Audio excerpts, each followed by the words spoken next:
Okay, so here's what I thought of.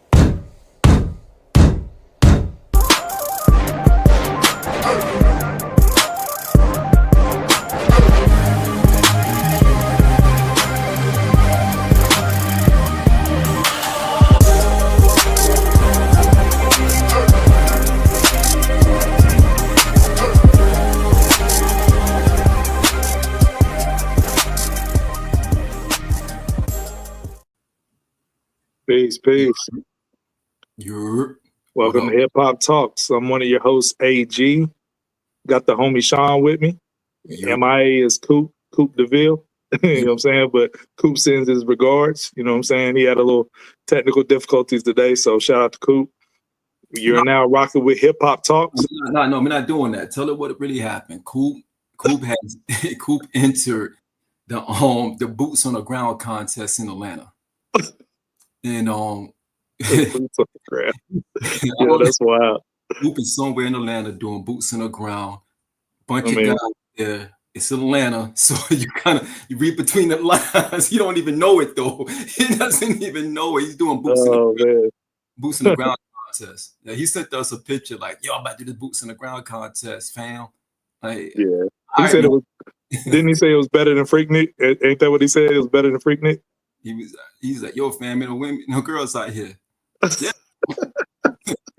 Yeah. What do you want to say? So shout out to Coop, man. Boots on the ground. Hopefully he'll come in first place.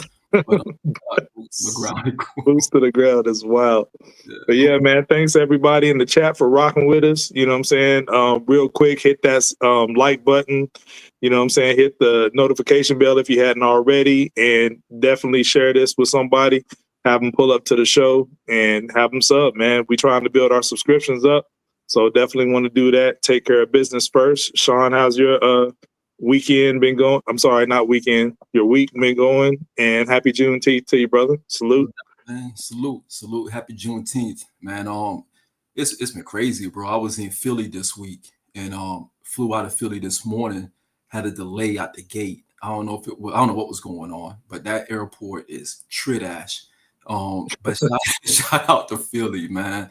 Shout out to my homeboy Mark. Mark is from Philly. He actually gave me a good spot to go to last night. He told me to go to a place called Skinny Joey's or something like that. Right across. Wild off the gate. Yeah, it's like an old mobster who owned that joint. And I actually went there last night for a cheesesteak, man. It was actually pretty good. So, yeah. Can't go to Philly and not get a cheesesteak. Got to finish it out with a cheesesteak, yeah. That's what's up, man. Let's get right into it, man. Let's kick it off. You know what I'm saying? We usually, for the last few weeks, been starting things off with our bar seminars, letting the people know what we feeling, what we listening to. What did you have for yours, Sean? So I went with Slick Rick and Ray, Frozen. They were going back and forth. It was one of my actually the best joints off of that album. Both of the, for me, you know how I feel about Slick Rick and how I feel about Ray. And I've always felt like just having those two on the album going back and forth, on the song going back and forth, passing the mic. I thought that was like a pleasant surprise because this is like, this is when Ray is established at this point. This is post Cuban Link. Ray has one of the best voices of hip hop, and so does Slick Rick. So having both of them on the mic going back and forth on Frozen, that was my joint. And I actually watched that video was dope as well. I think I texted you this morning on my flight. It was like, yo, man, Ray probably had the best videos out there. And all the best videos. For me, I think out of one album, Cuban Link probably has, 4 videos? He probably had the best compilation of videos off of one album. When you said that, I said that was like, a heavy statement. But I thought about it off and on throughout the day, bro. And I really couldn't think of anything else other than like maybe Big with Ready to Die, because those videos were really dope. You know what I'm saying? But yeah, I think that's a good take. Yeah. So yeah, that was mine for this week, bro. Okay, for sure. For mine, man, in our group chat with the homie LT, shout out to LT if you're watching, bro. Over the course of the week, we was having dope conversation and debates around the album Hip Hop Is Dead. And I chose Where Y'all At, which was a promotional single that Nas put out leading up to Hip Hop Is Dead. And LT hadn't heard it before, to be honest. So I put him up on game as far as that song was concerned. And that song could have really boosted that album. You know what I mean? And Nas was just spazzing lyrically on that joint, right?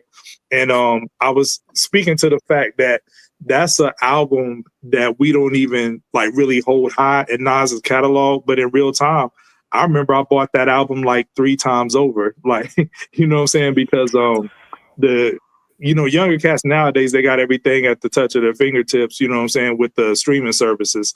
They don't realize, how it was, you know what I'm saying, when we was coming up purchasing music. So I'm a collector and a completist. So I remember when Hip Hop Is Dead came out, I copped it 1 CD from Best Buy, which had a digital download for Where Y'all At. And then 1 CD from Circuit City across the way from where I live. And it had a digital download for the song The End. And then I also copped it off iTunes, which had the digital download for the bonus track Shine On.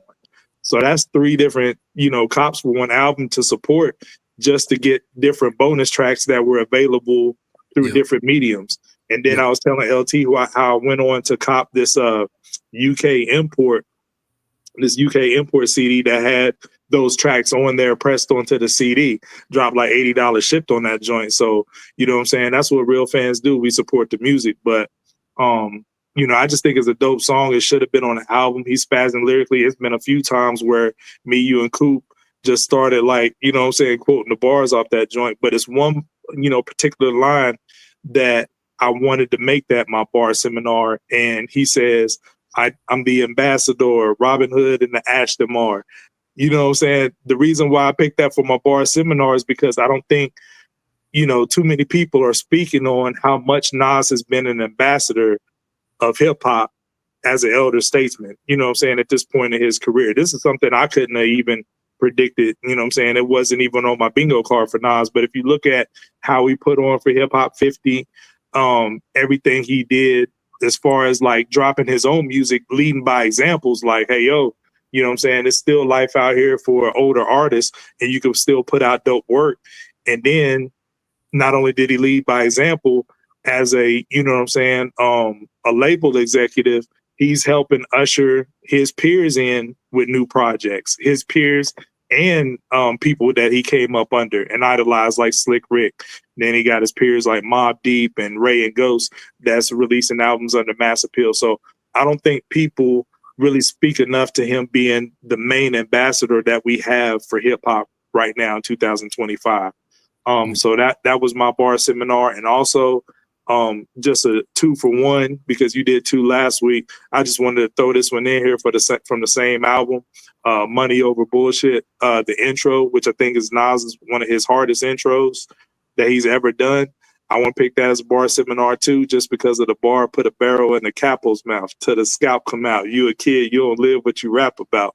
But we'll get to that later. We'll touch on the Jim Jones subject. So I just wanted to throw that out there. Yeah, for sure. That's one of my favorite verses, actually, to set the joint off. But yeah, that's a good bar seminar, man. You can't go wrong with that. Right. Yeah, I appreciate that. Real quick, man, because I know this ain't a sports show. I want to throw this monkey wrench at you because I saw the Lakers was able to sell, their franchise. How you feel about that, man? 10 Billy, right? 10 Billy. It's the kind of money I need. 10 Billy. And that guy, he was the owner. He's the owner of the Dodgers, right? I believe so. Yeah. Is it Walter? I can't think of his name.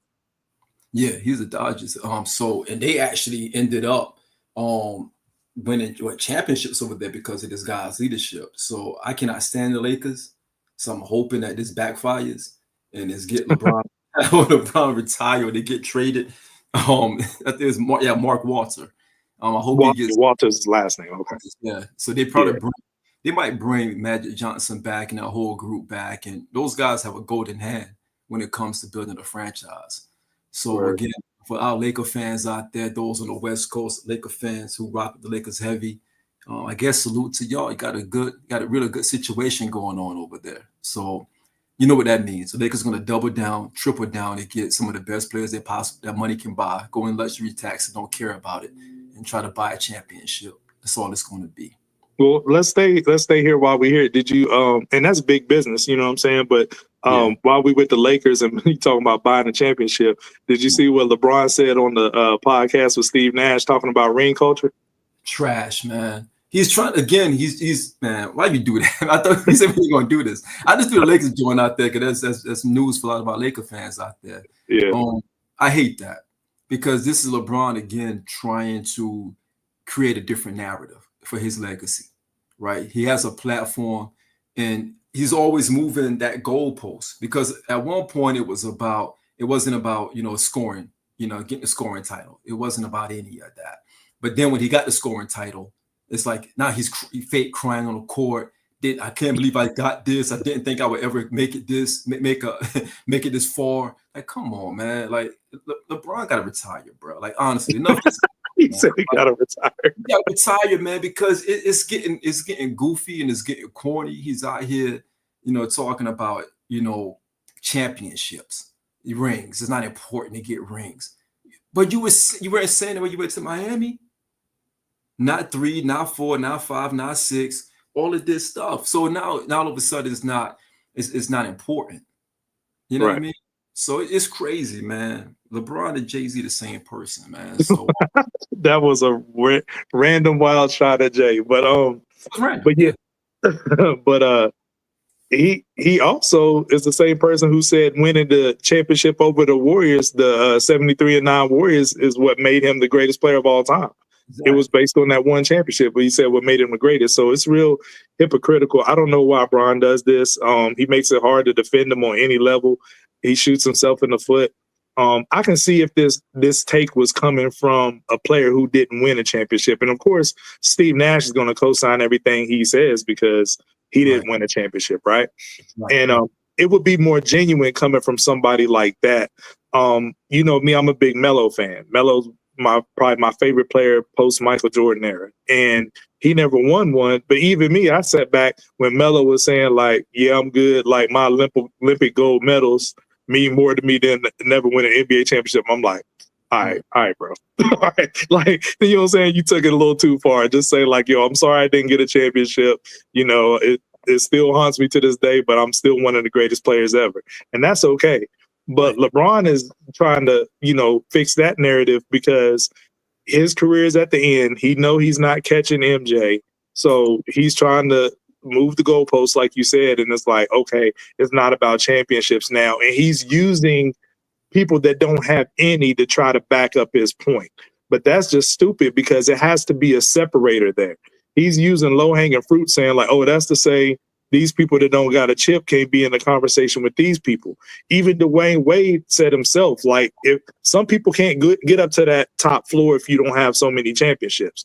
And when we're talking and debating sports, it has to be a separator there. And he knows he's not going to get more than 6 rings or whatever, so he's using this narrative now or whatever. But keep in mind, this is what LeBron does, because when they instituted the first play-in tournament, the Lakers won. They was popping champagne, with the goggles in the locker room like they won the championship, right? And then the next year when the Lakers didn't win, what was he saying? Like, oh, it's not important. I'm focused on so now it's not important because you didn't win it, but you was popping champagne for it last year. So I just take it with a grain of salt, bro. What are we playing for? Right. You're not playing for Paul Pierce. I'm glad Paul Pierce said it out on his I forget the name of the sports show. Paul Pierce said, then, what are we playing for if we're not playing for championships? Like Kobe, Mike, that's the ultimate goal, to win a championship at the end of the year. And you're trying to diminish that just to make your own legacy look better, which is nasty work. But you got to remember, LeBron came up, in the participation trophy era. Let's just call it what it is. Because you're playing to hoist the trophy. You're not playing wreck, right? They're making more money in this era of basketball than they ever have. So some of them may not have the motivation. If they feel like it's not within reach, the motivation may not be there. Because again, to me, it goes back to that competitive spirit. Like if you're playing just to play because you can dress fly, you have the fly stuff, you got a lot of money or whatever, then that's good. But when you're talking about GOAT status, when you're talking about being the greatest of all time, and you're saying, well, I don't have to win X amount of rings because the guy who, most people deem as the GOAT, which is Jordan, that's the standard. Because you're winning. Jordan won at a clip where not only did he dominate the Eastern Conference, he dominated the entire NBA. Right. He stopped a lot of legends from getting those chips that we're talking about. Right. Once he was mentioned, it's because of MJ. Facts. You got Charles Barkley, guys like that who didn't get a ring, and Barkley is phenomenal.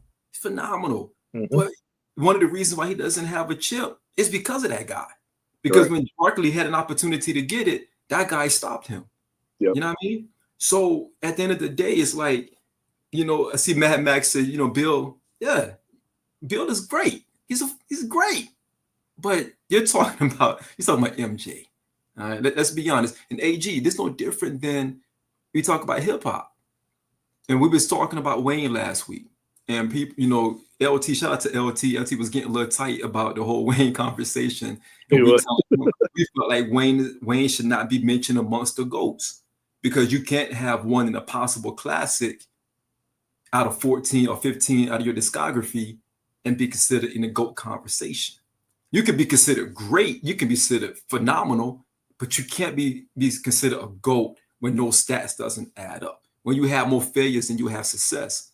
LeBron has more failures in the championship games than he has success. He's under 500 for championships. Right. You know what I mean? That's not GOAT status. If anything, he's the hallmark of losing in the championship. Straight up and down, right? Like, yo. Yeah. Shout out to West Virginia, you know what I'm saying? The West Virginia native Jerry West. Before LeBron, he was the guy that had, you know what I'm saying, all those finals losses. But LeBron's even passed Jerry West in those finals losses. Right. But Jerry's the logo, though, so he can get away with that. Yo, we got a super chat. Ill Magic. Yo, peace, Ill Magic, with the $5 super chat. People still don't believe he read Malcolm X's biography book. They saw him holding. Yo, man, you ain't have to bust him out like that on Juneteenth, Ill Magic. But yeah, he was capping on that. But Mad Max brought up Bill Russell. I'm glad he did, because if it was only about the rings, then Bill would be the unquestionable GOAT, right? But it's about comprehensively what you did as a player. So that's why, like you said, there's no mistake about it. He's talking about Jordan. And the difference between Jordan and LeBron, more superstars won rings on LeBron's watch than won rings during Jordan's watch. It just is what it is. And I don't think LeBron really thought about that before he said it. He needs to watch what he say, because I don't think he realizes that he's just hurting himself at the end of the day, because a lot of the people who do, speak against LeBron, in his GOAT status, say he just plays for stats. He's stat padding, right? So if you're saying it's not about the rings and everybody's saying, well, what are you playing for then? That makes it look like you playing for the stats. Right.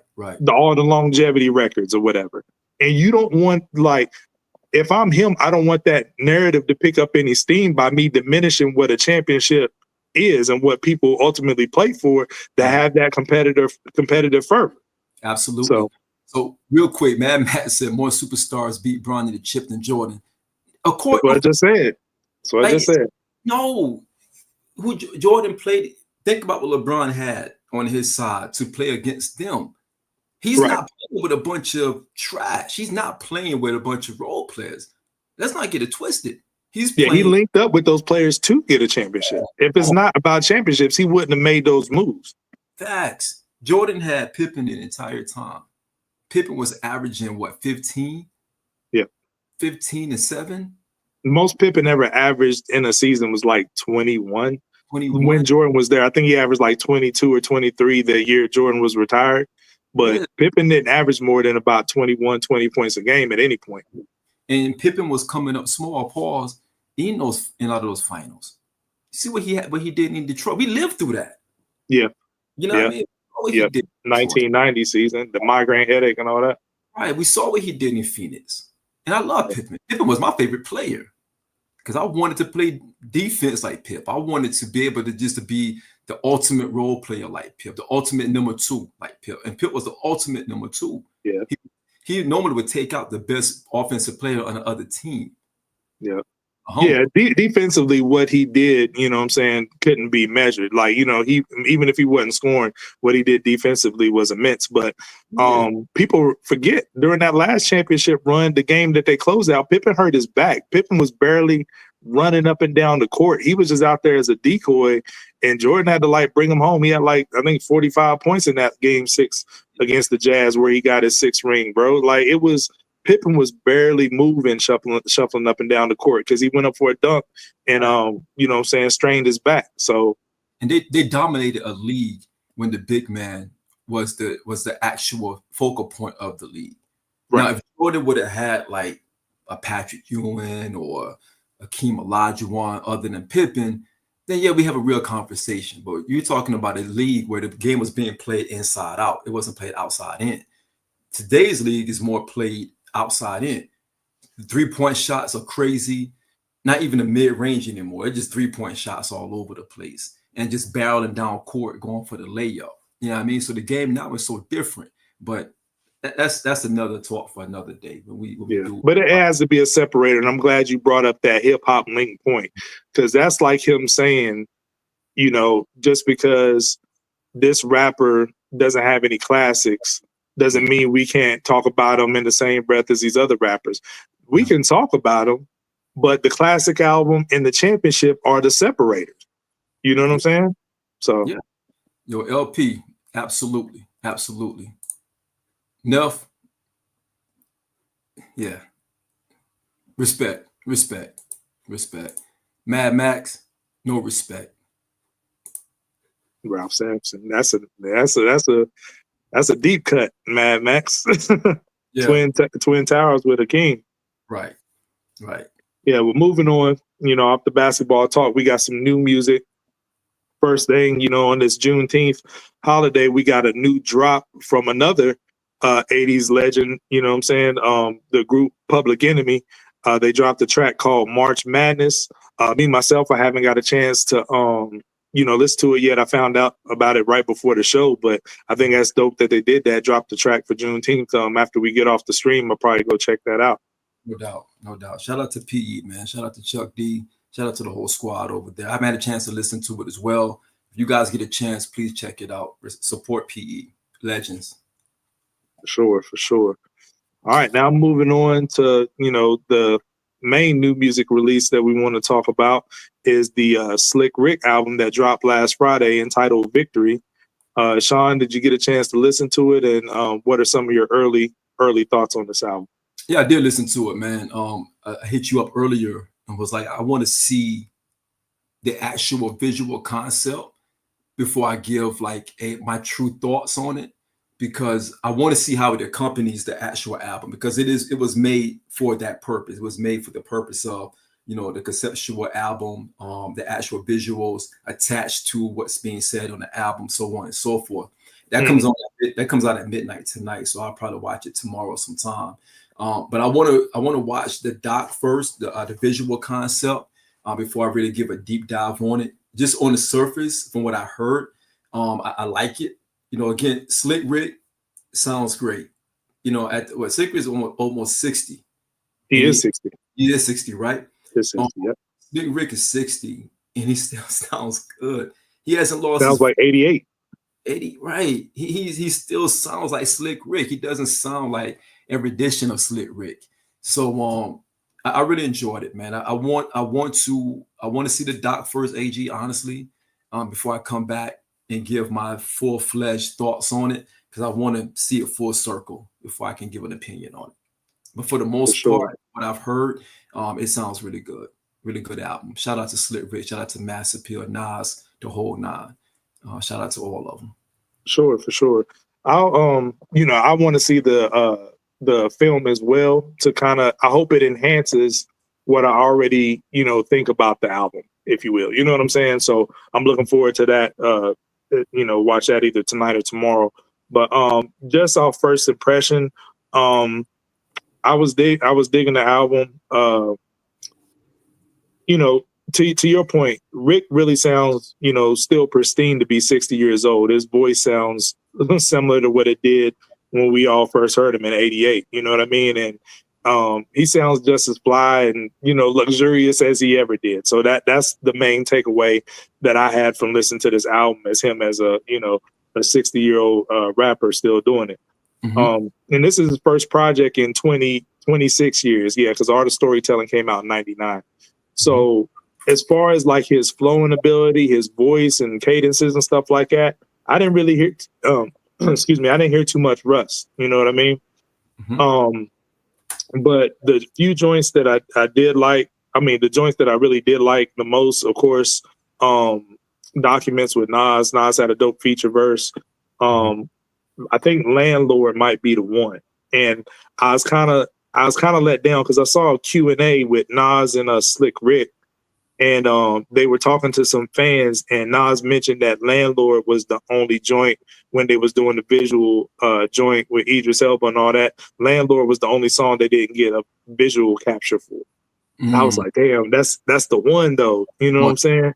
Because Rick's and we'll talk about this more in a second, but Rick's uncanny ability to, like, you know, the angles that he takes with his stories, right? You know what I mean? Rick is just masterful in that. But he said during that Q&A that the Landlord song was actually a true story, that he did have does have properties in New York, and these are actually true stories put in rhyme form. And I thought it was dope perspective, because that's something that I can't recall ever hearing before. And it's a wild game out there. One of my homies that was living in Virginia Beach at the time, he had 2 properties here back where I live.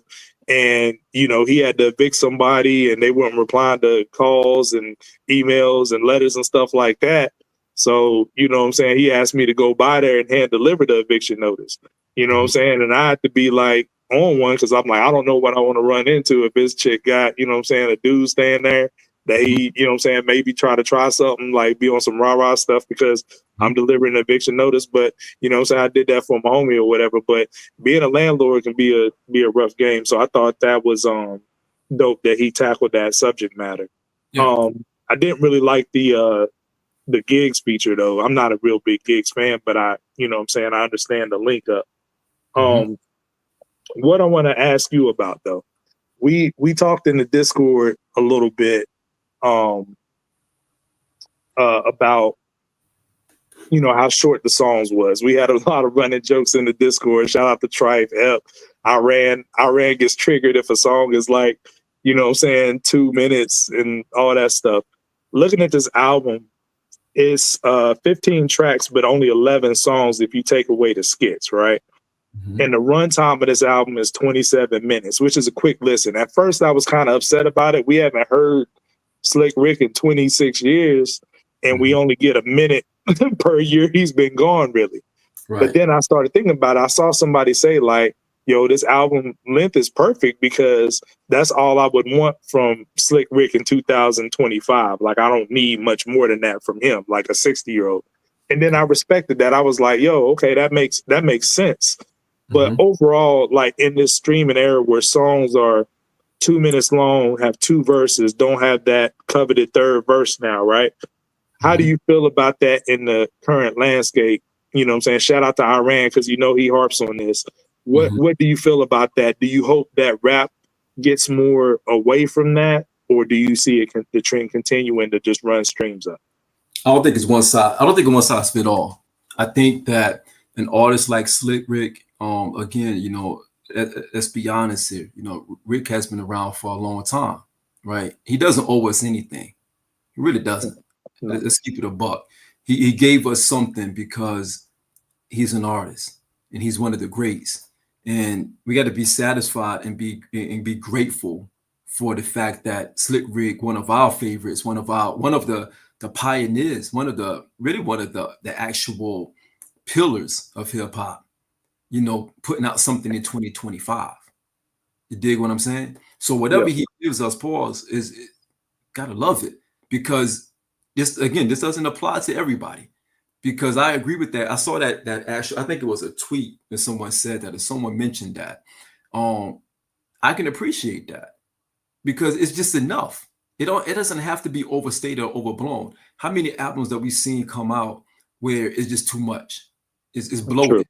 It's bloated. The And CD era, the 74, 80-minute CD era. Yeah. we don't need that, bro. We don't need that.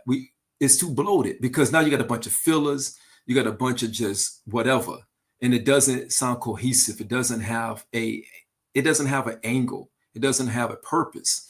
And this album has a purpose. You know, you got the visuals coming really soon. So there was a purpose behind this. It's not just something that you're putting together on the board and see what sticks, right?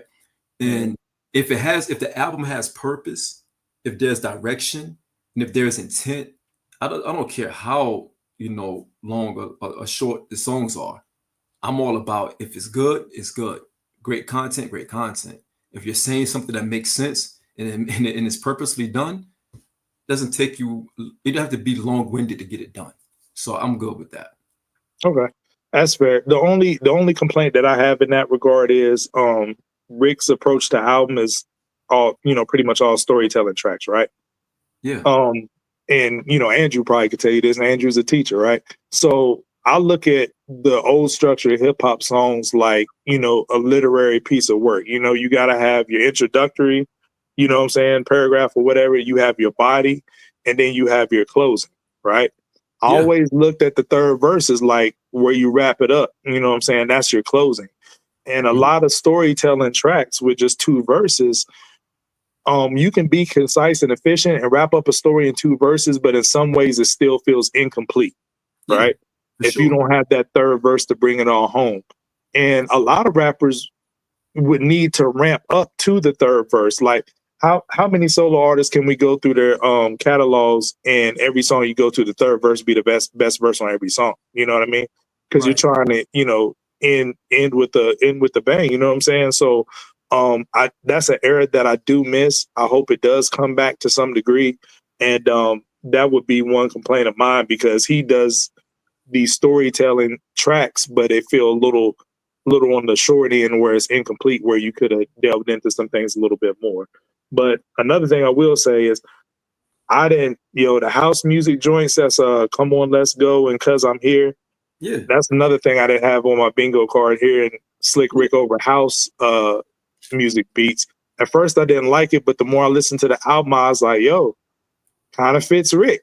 You know what I'm saying? Like, where's he from? Right. You know what I'm saying? From the Bronx. You know what I'm saying? Yeah. So my thing is, like, it fits the narrative of the story and the kind of vibe that Rick be on anyway. Like, if it, I just thought it was dope all the way around. So, but moving on from the talk about the short songs, let's talk about Rick's legacy a little bit, bro.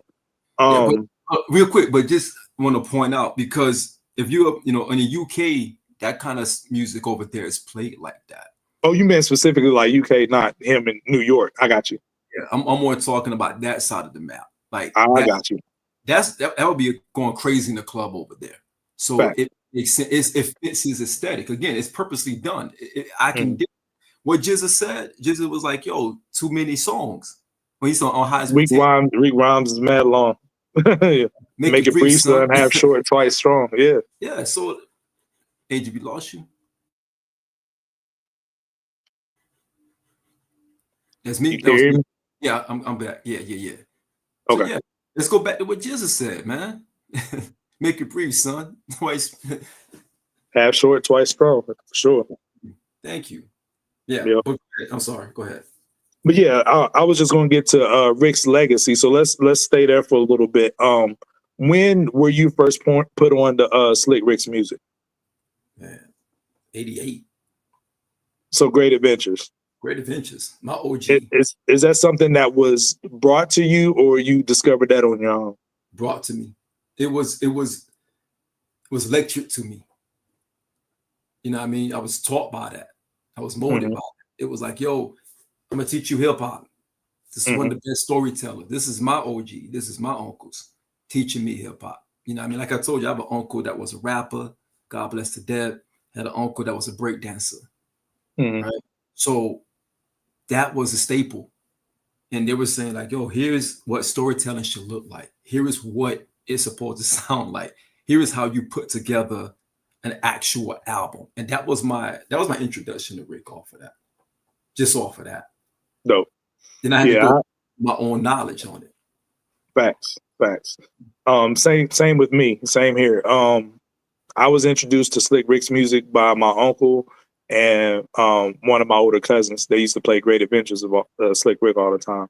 And even my uncle before Great Adventures introduced me to, like, you know, Dougie Fresh and the Get Fresh crew with, you know what I'm saying, The Show and Lottie Dottie, you know what I'm saying? So, and that's like 86. I'm like, you know, 5 going on 6 years old. You know what I'm saying? I'm listening to Michael Jackson and like stuff like this. You know what I mean? So it was 2 instances, right, that I can really remember in real time. I was thinking, wow, this dude Rick is a legend. You know what I'm saying? And those 2 times was when we get to Snoop's album, Doggy Style, you know what I'm saying? And we're like, Doggy Style is in 93. And I hear, you know what I'm saying? Now I'm like of a certain age where I like understand what the lyrics are, you know what I'm saying? I got the tape or whatever and I'm listening to it. And then Lottie Dottie comes on. And this is the first time I'm listening to Doggy Style. And it's weird because you ever have a moment and you like, where do I know this from? Like, I'm rapping to the lyrics and I'm like rapping along, but I'm like, wait, that's different. And why do I even know this? This album just came out. Why do I know this song? And then, you know what I'm saying, my cousin had to tell me, like, yo, that's Slick Rick. Do you not remember? Lottie Dottie's like, you know what I'm saying? That's Slick Rick's song. Mm-hmm. So, and I was like, wow, you're right. He took Homie's whole song and flipped it to his own. Mm-hmm. But in that moment, I realized it's not that much gap there. That's 93. And the original Lottie Dottie came out 86. Mm-hmm. Only 7 years passed, and people were already paying homage to Rick on that level. Right. Like that classic. And granted, hip hop itself wasn't that old, but it just blew my mind. I was like, yo, so Rick is a legend, right? Yeah. And it was a whole lot, you know what I'm saying, more about his legendary status with him being locked up at the time and all that. Mm-hmm. But because you remember, you know, the show documentary where Russell went in to visit him and all that. So it's like building that lore. The second time I realized how heavy Rick was in the game is like, I'm in college. I'm of an older age and I really understand what's going on.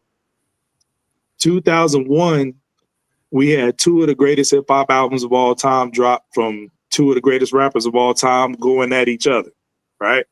Mm-hmm. You put on the Blueprint, first song you hear is The Ruler's Back. Ruler's Back. Mm-hmm. Jay paying homage not only by title, because The Ruler's Back is a song on Great Adventures of Slick Rick, right, but a lot of bars throughout what Jay is saying, which he's known to do, you know what I'm saying, call it biting, call it paying homage, whatever. But, you know, a lot of those bars are Rick's. And I'm like, listen to the song, like, yo, that's Rick. That's Rick too. That's Rick too. You know what I mean? But Jay was on top of the world in 2001 and was paying homage to that guy with his first song. Mm-hmm. Then a few months later, we get Stillmatic, and they're fighting for, you know what I'm saying, the top of hip hop. And Nas got Destroy and Rebuild, where he's taking Rick's flow and cadence when he's going at Prodigy, Cormega, and Nature as a way to pay homage to Rick. Mm-hmm. And I'm sitting back, I'm like, yo, Rick is heavy in the game. He got the 2 top dogs, both paying homage to him in a major way on their respective albums. Mm-hmm. Before then, I had never seen nothing like that. What do you have to say to that, Sean? No, I mean, it's direct correlation to a lot of people. You know, again, you can talk about Snoop, Snoop, Nas, Jay, all of that. But because Rick's style is so unique and because it stands out, when someone samples it, it stands out again, right? Because you can go back and say, well, Nas has shown flashes and homage to Kool G Rap and Rakim. Right. But when he did it for Slick Rick, that influence is embellished because of who Slick Rick is as a persona and as an MC, because you're talking about someone who does the actual storytelling from front to back at a high clip. And it's right there. Like you said, The Ruler's Back on Jay joint, he pretty much took the whole line, right? And made it his own. But you go back and listen to Slick Rick's part of it, he actually did his part on that as well. So again, anything that Slick Rick does is because of how, and that's, I'm not saying that to say, you know, Rakim or Coogee Rap or Kane or anyone else didn't have that kind of oomph, because they are who they are. They are legends within their own selves and their own right. But when Slick Rick does things and you're taking a piece from that and you're adding it to what you're doing, your rendition of it is going to magnify, because that's who he is. It's unique. It's very unique. So yeah, I can see that. Makes it a ties into that. So what do you think? You know, we crown him as the greatest storyteller of all time when we got people out there like, you know, Nas, Big, Ghostface, Ice Cube, Scarface, legendary storytellers. We always put him at the top, one, because he was the forefather of that. But what do you think sets Rick apart as a storyteller versus the rest of the field? That's a great question. I think it's just the cachet. I think it's just the way he presents the story. Like when Rick tells you a story, there's no break in it. There is no break. The ones you know, Cube, you know, Nas, you know, some of the greatest storytellers, they phenomenal. But there's some breaks in it. Even if you're listening to Today Was a Good Day, right?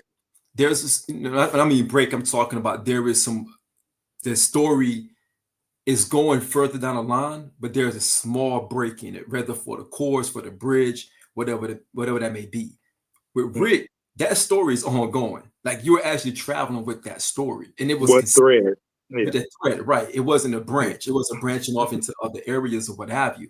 Because even when Nas tell a story, he may venture somewhere else to come back to the story. He deviates sometimes, yeah, with the details, yeah. Right. With Slick Rick, it's more chronological. Like he's going straight down that line. So it's more linear, if you will. It's more linear in his stories.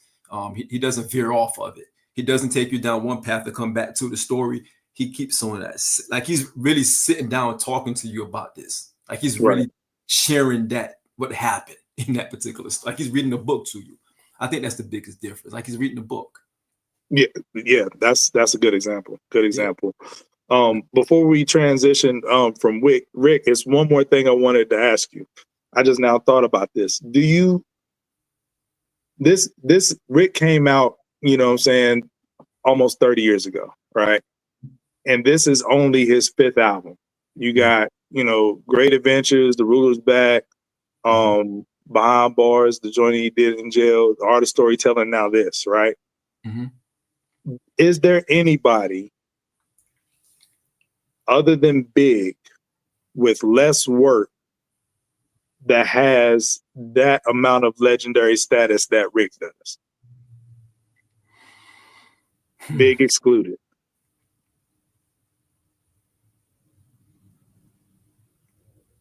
Pun would be up there. I don't think Pun's over Rick.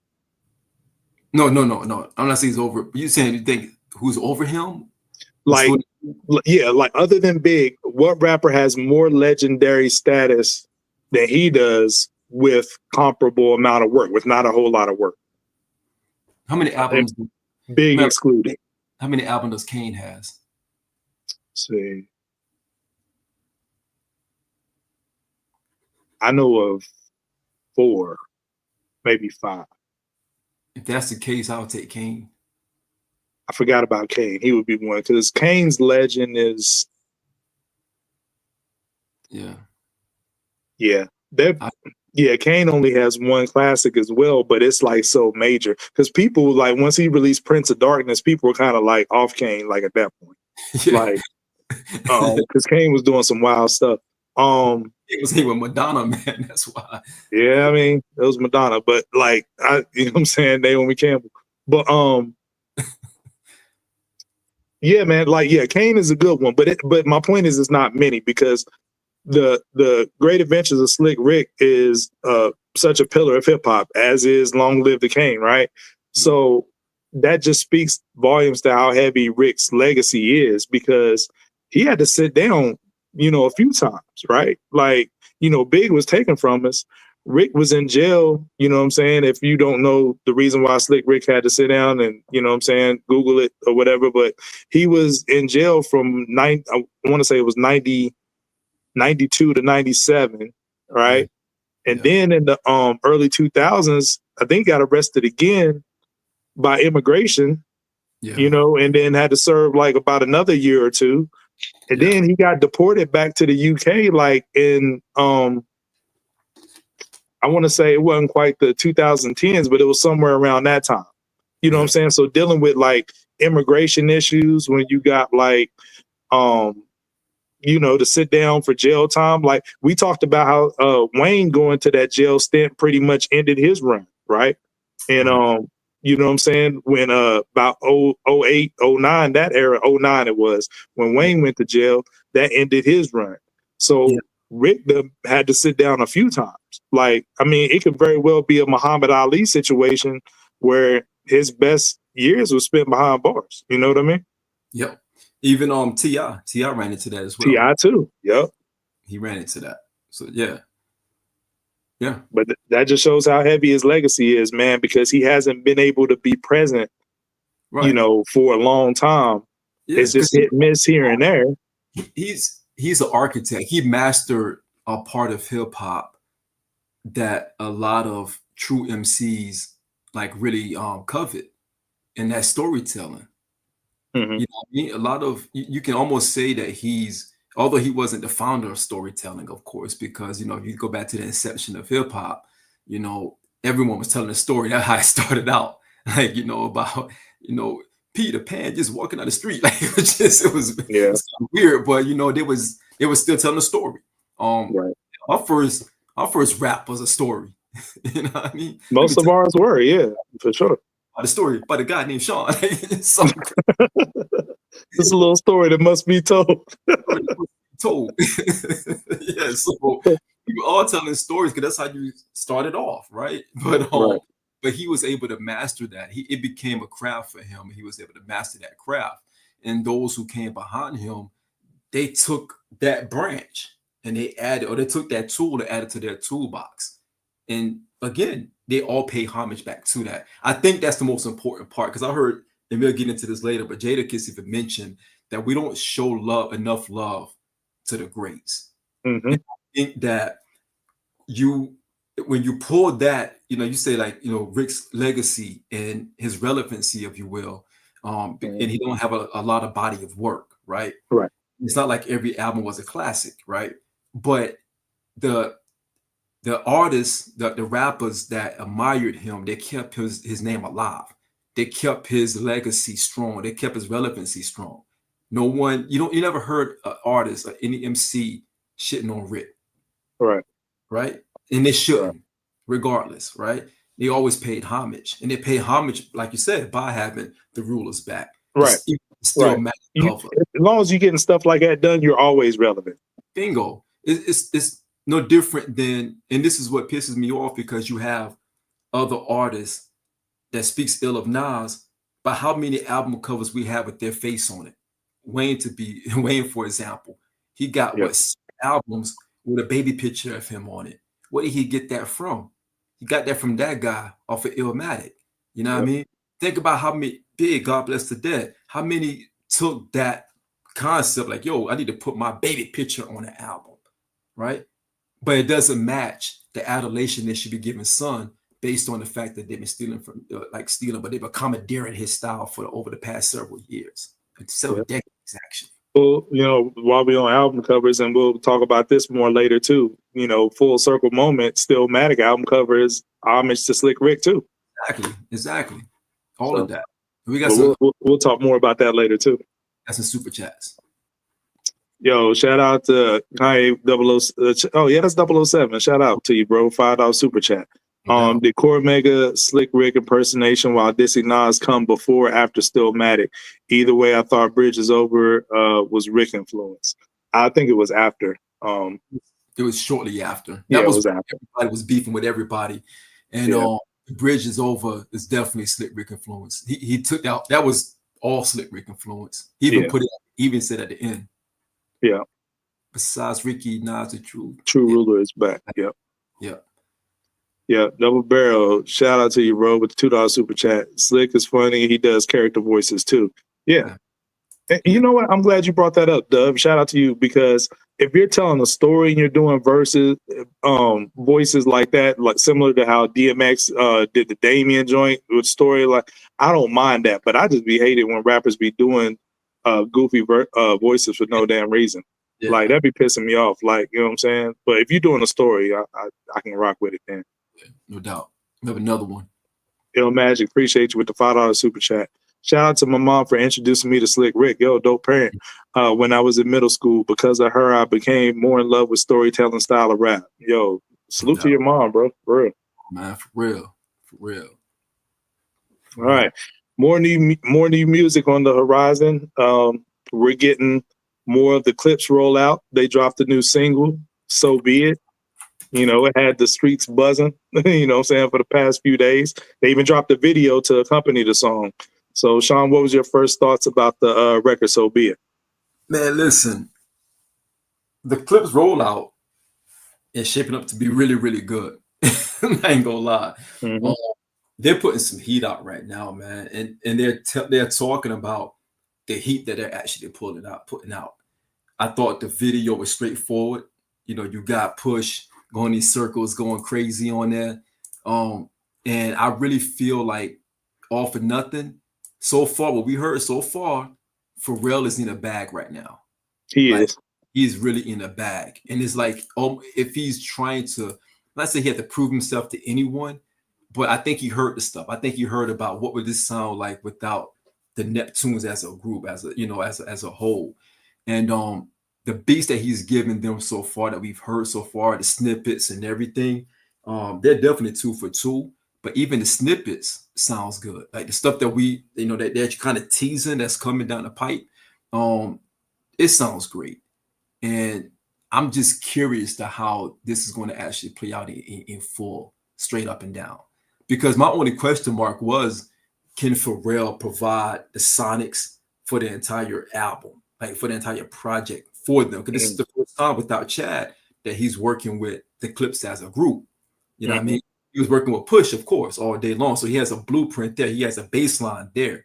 But now you got Malice in the forefront. You know the expectations of a full Clipse album. And you at the helm. You don't have, your guy, your right hand helping you curate the sound for a Clipse album. So I'm looking forward to it, man. So Be It, dope song. I'm glad Push doing what he's doing. And I'm glad that he's actually speaking on it. It took some time to speak on it because this goes back to when Drake did the Bust Down joint. And Push talked about that as well. So he's addressing everything. I guess this is the time. This is the time to address it all. Why not? Yeah. Before we get into the shots fired and all that, I think you said it best, bro. The production is sounding great on these joints. I do think this is better than Ace Trumpets. I think it's pretty neck and neck with Chains and Whips, because we've heard that song too, but we just haven't heard the Kendrick verse from that. But the production on this knocks, like, you know what I'm saying? I'm loving that. And like I said before, man, Malice is showing up on everything we've heard so far.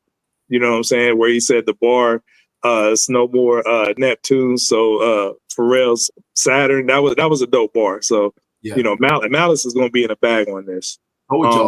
Told you and Cool, like, yo, this album is going to go as far as what Malice takes it. Big facts. Yeah. Only thing I worry about, I had the same issue with It's Almost Dry. Them letting so many tracks go before the album drops.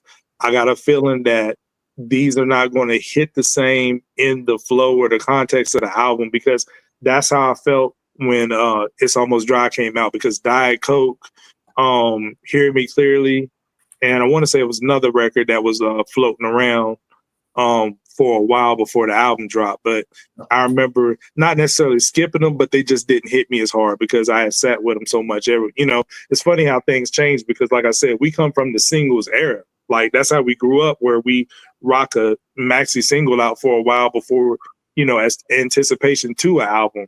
But now in present day, where we got so much access to stuff, I'm just kind of like, just drop it all at one time.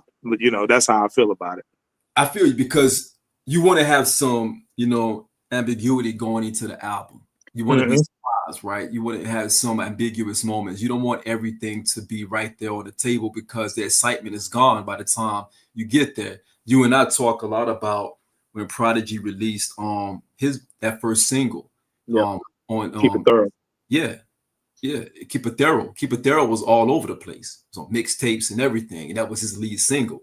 And by the time the album come out, that was probably the best song on the album, right?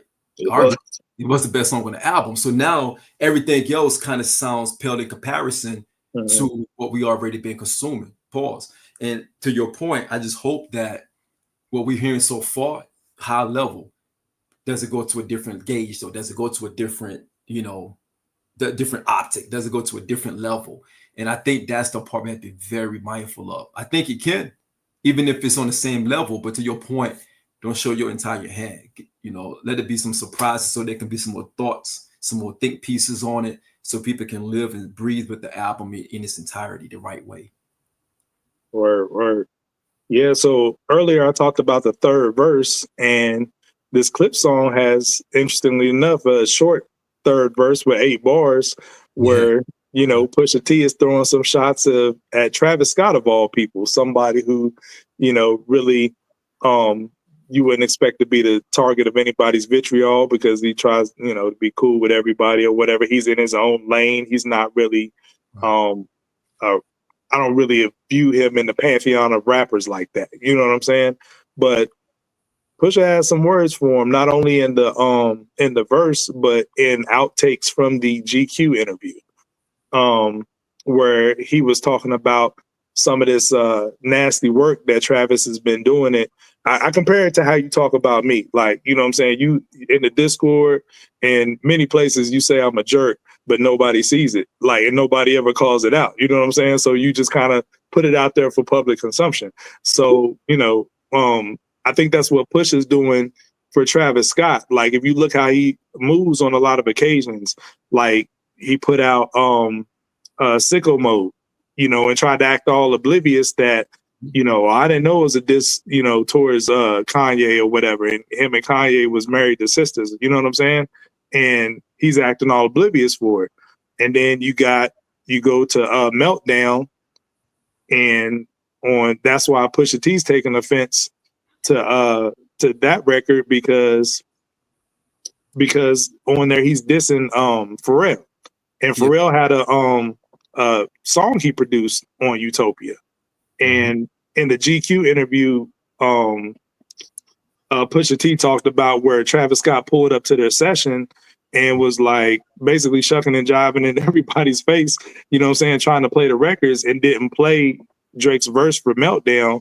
But then a couple weeks later, they end up hearing the verse, and Drake is dissing Pharrell and Pusha on it. So Pusha's just basically saying like, bro, it's nasty work what you're doing.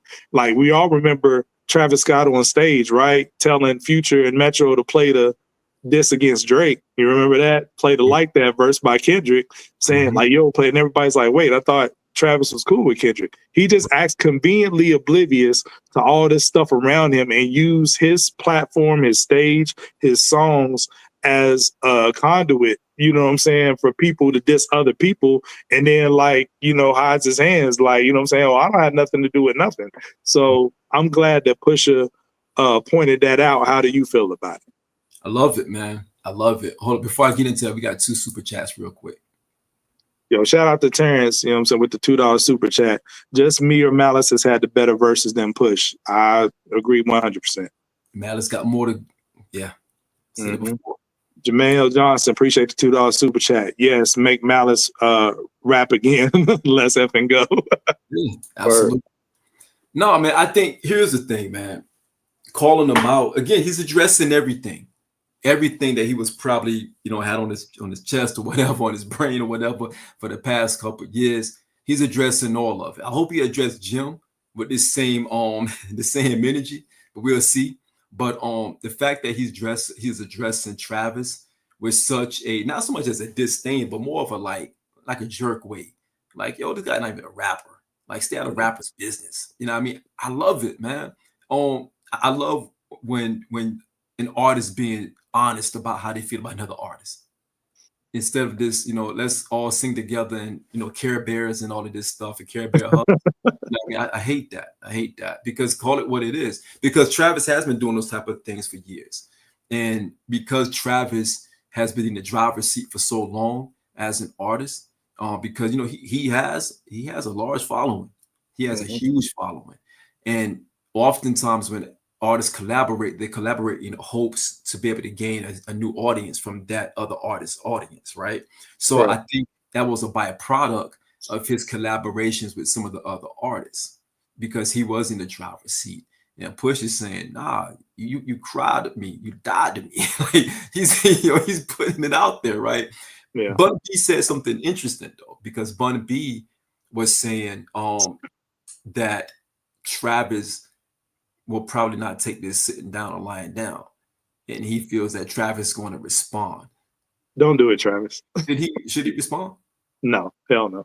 Like, I mean, we don't view Travis like that, right? Just let it blow over. What is he going to say? Yeah. What is he like, yeah. Straight up. Yeah. That's how it's going to be here. Listen, I don't want Travis to respond for my own benefit. I got about 3 or 4 pairs of Travis Scott, Nikes, Jordans, all this and that. I want to be able to wear those comfortably in public. I don't want him getting embarrassed by Pusha T. So just pump your brakes. Look, we don't respond. We give Travis his props for the shoes, but that's where it stops. Look at you quote Jay-Z. I'm proud of you. That's me. That's not Jay-Z. It's Sean. Yeah, it's a Sean. Sean Carter. But because LP hit me up. LP was like, "Yo, man, Travis got some heat. I know Travis going to get him." And I'm like, "No, he's not, LP. He's not going to get him." Like, what are you talking? LP did not say that. LP texted me and was like, "Yo, I know LP well enough to know that he did not text you that." Travis, he's a big Travis fan. He's a big Travis fan, and he said, "Yo, Trav going." He called him Trav. Trav going to get him. It's Trav. Travis going to get him. That's nasty. Yo, let me ask you this though. Do you feel like Pusha calling out Travis Scott is clout chasing? Man, I saw that. Oh, I got mixed feelings about it, because I don't think it's really clout. That's how he feels. Right. Because he's backing it up with an incident that took place. There you go. And interrupted his session. They were in a clip session. Right. And he interrupted to play his music and shuck and jive in front of them. Yeah. Yeah.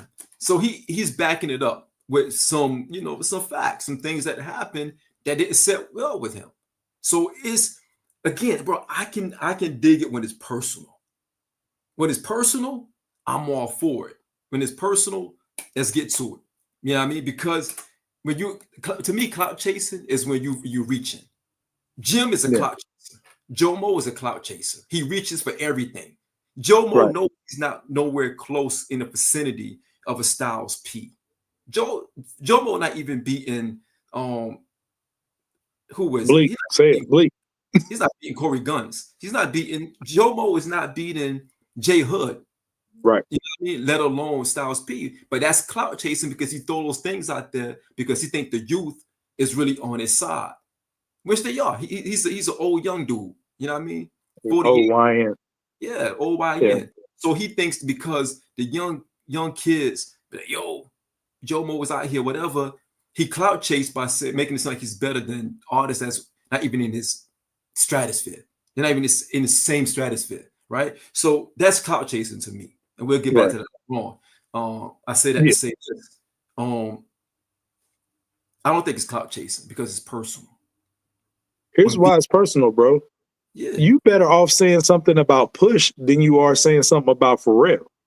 Exactly. When it comes to Pusha, you see what I'm saying? Like, he take that seriously. That's his man since the youth. Like, you better off saying something to if you say something to Push, he might brush it off if you say something about him. But if you say something to Pharrell, you got a whole problem on your hands. I can dig it.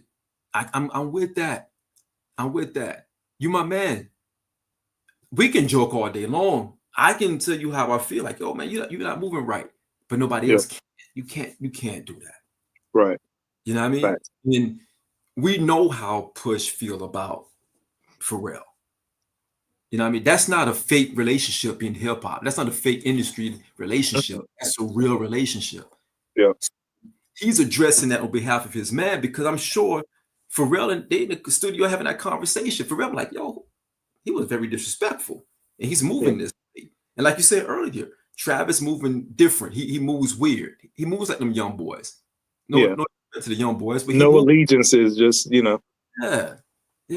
It's personal.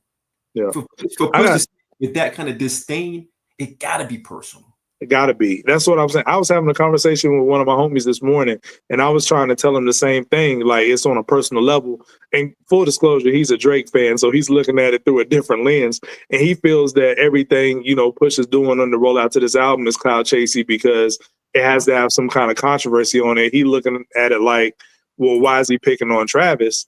But I think they even said it like, yo, Travis is harmless. That's worse to be called soft. Like, but it's like, if you're doing some foul stuff, then you got bars. Like, you know what I'm saying? Jay-Z gonna have shots for like R. Kelly. It don't matter that R. Kelly ain't a rapper. Like, you know what I'm saying? For that BS that R. Kelly pulled, then he can get these bars. You know what I'm saying? So, and Ty even pepper sprayed him, but that's another story.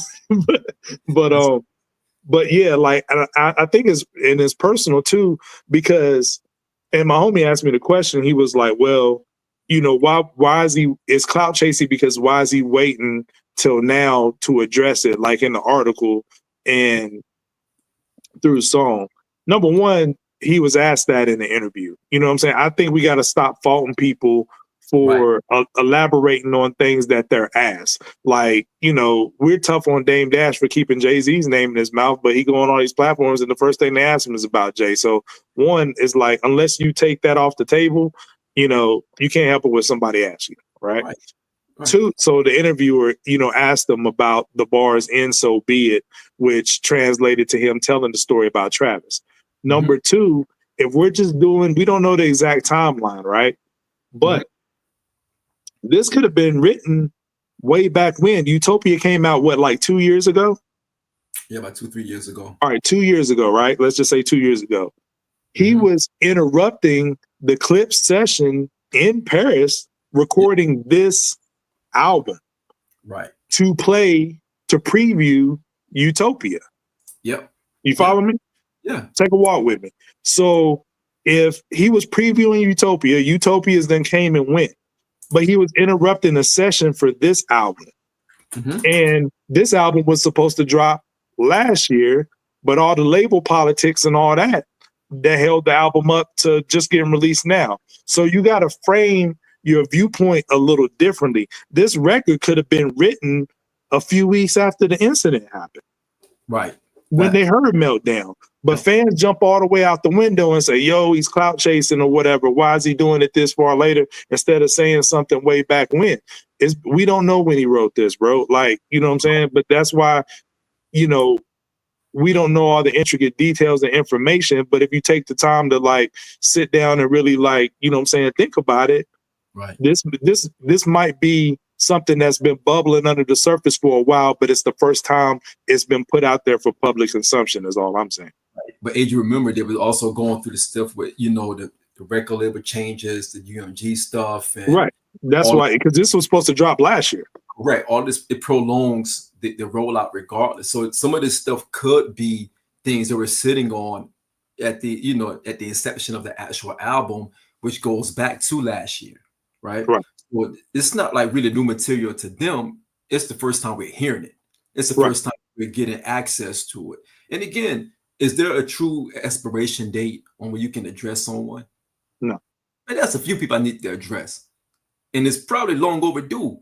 But I do it on my time. I'll get to that when I get to that, right? Because it may not be a priority in my life right now. Maybe I need to let it bake a little bit. Let me take away the sting from it so it can come off the right way. You know what I mean? So there's an expiration on addressing things. You did. We got a super chat too. Deuce Falco, appreciate the $10 super chat. I don't think King Push was cloud chasing. Either way, Clipse is 2 for 2. Big facts. Big facts. They putting out heat right now for sure. Yeah. So any other thoughts before we move on from that? No, I know our homie LP. Shout out to LP. I know he's hoping that Travis drops something over the weekend. He's waiting in anticipation for that. So LP, if it comes out, we'll see.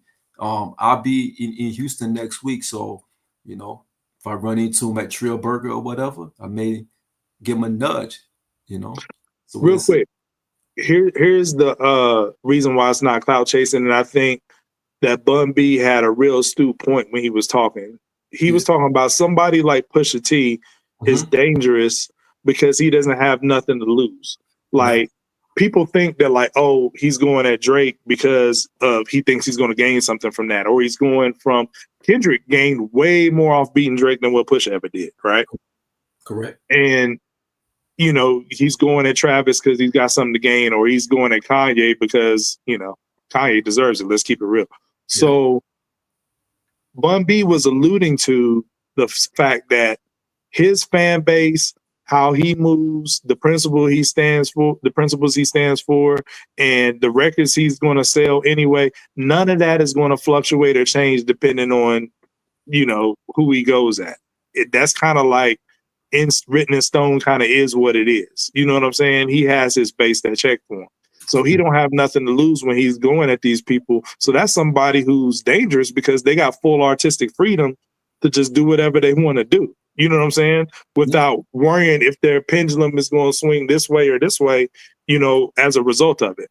So, you know, I rock with what Bun B said on that. But, you know, to my homie's point that was bringing that up, it is a lot of examples where, now this is a weird era anyway. You got to understand the algorithms, right? Every time Pusha has dropped in the last 3 projects, there's been some controversy around it. But that's what the people want, evidently, right? If you go back to Daytona, it was shots at Drake and Wayne. If you go back to his Almost Dry, he was, you know what I'm saying? It was the issue with his homie on Bramilton where he was addressing that, you know what I'm saying? Street stuff, right?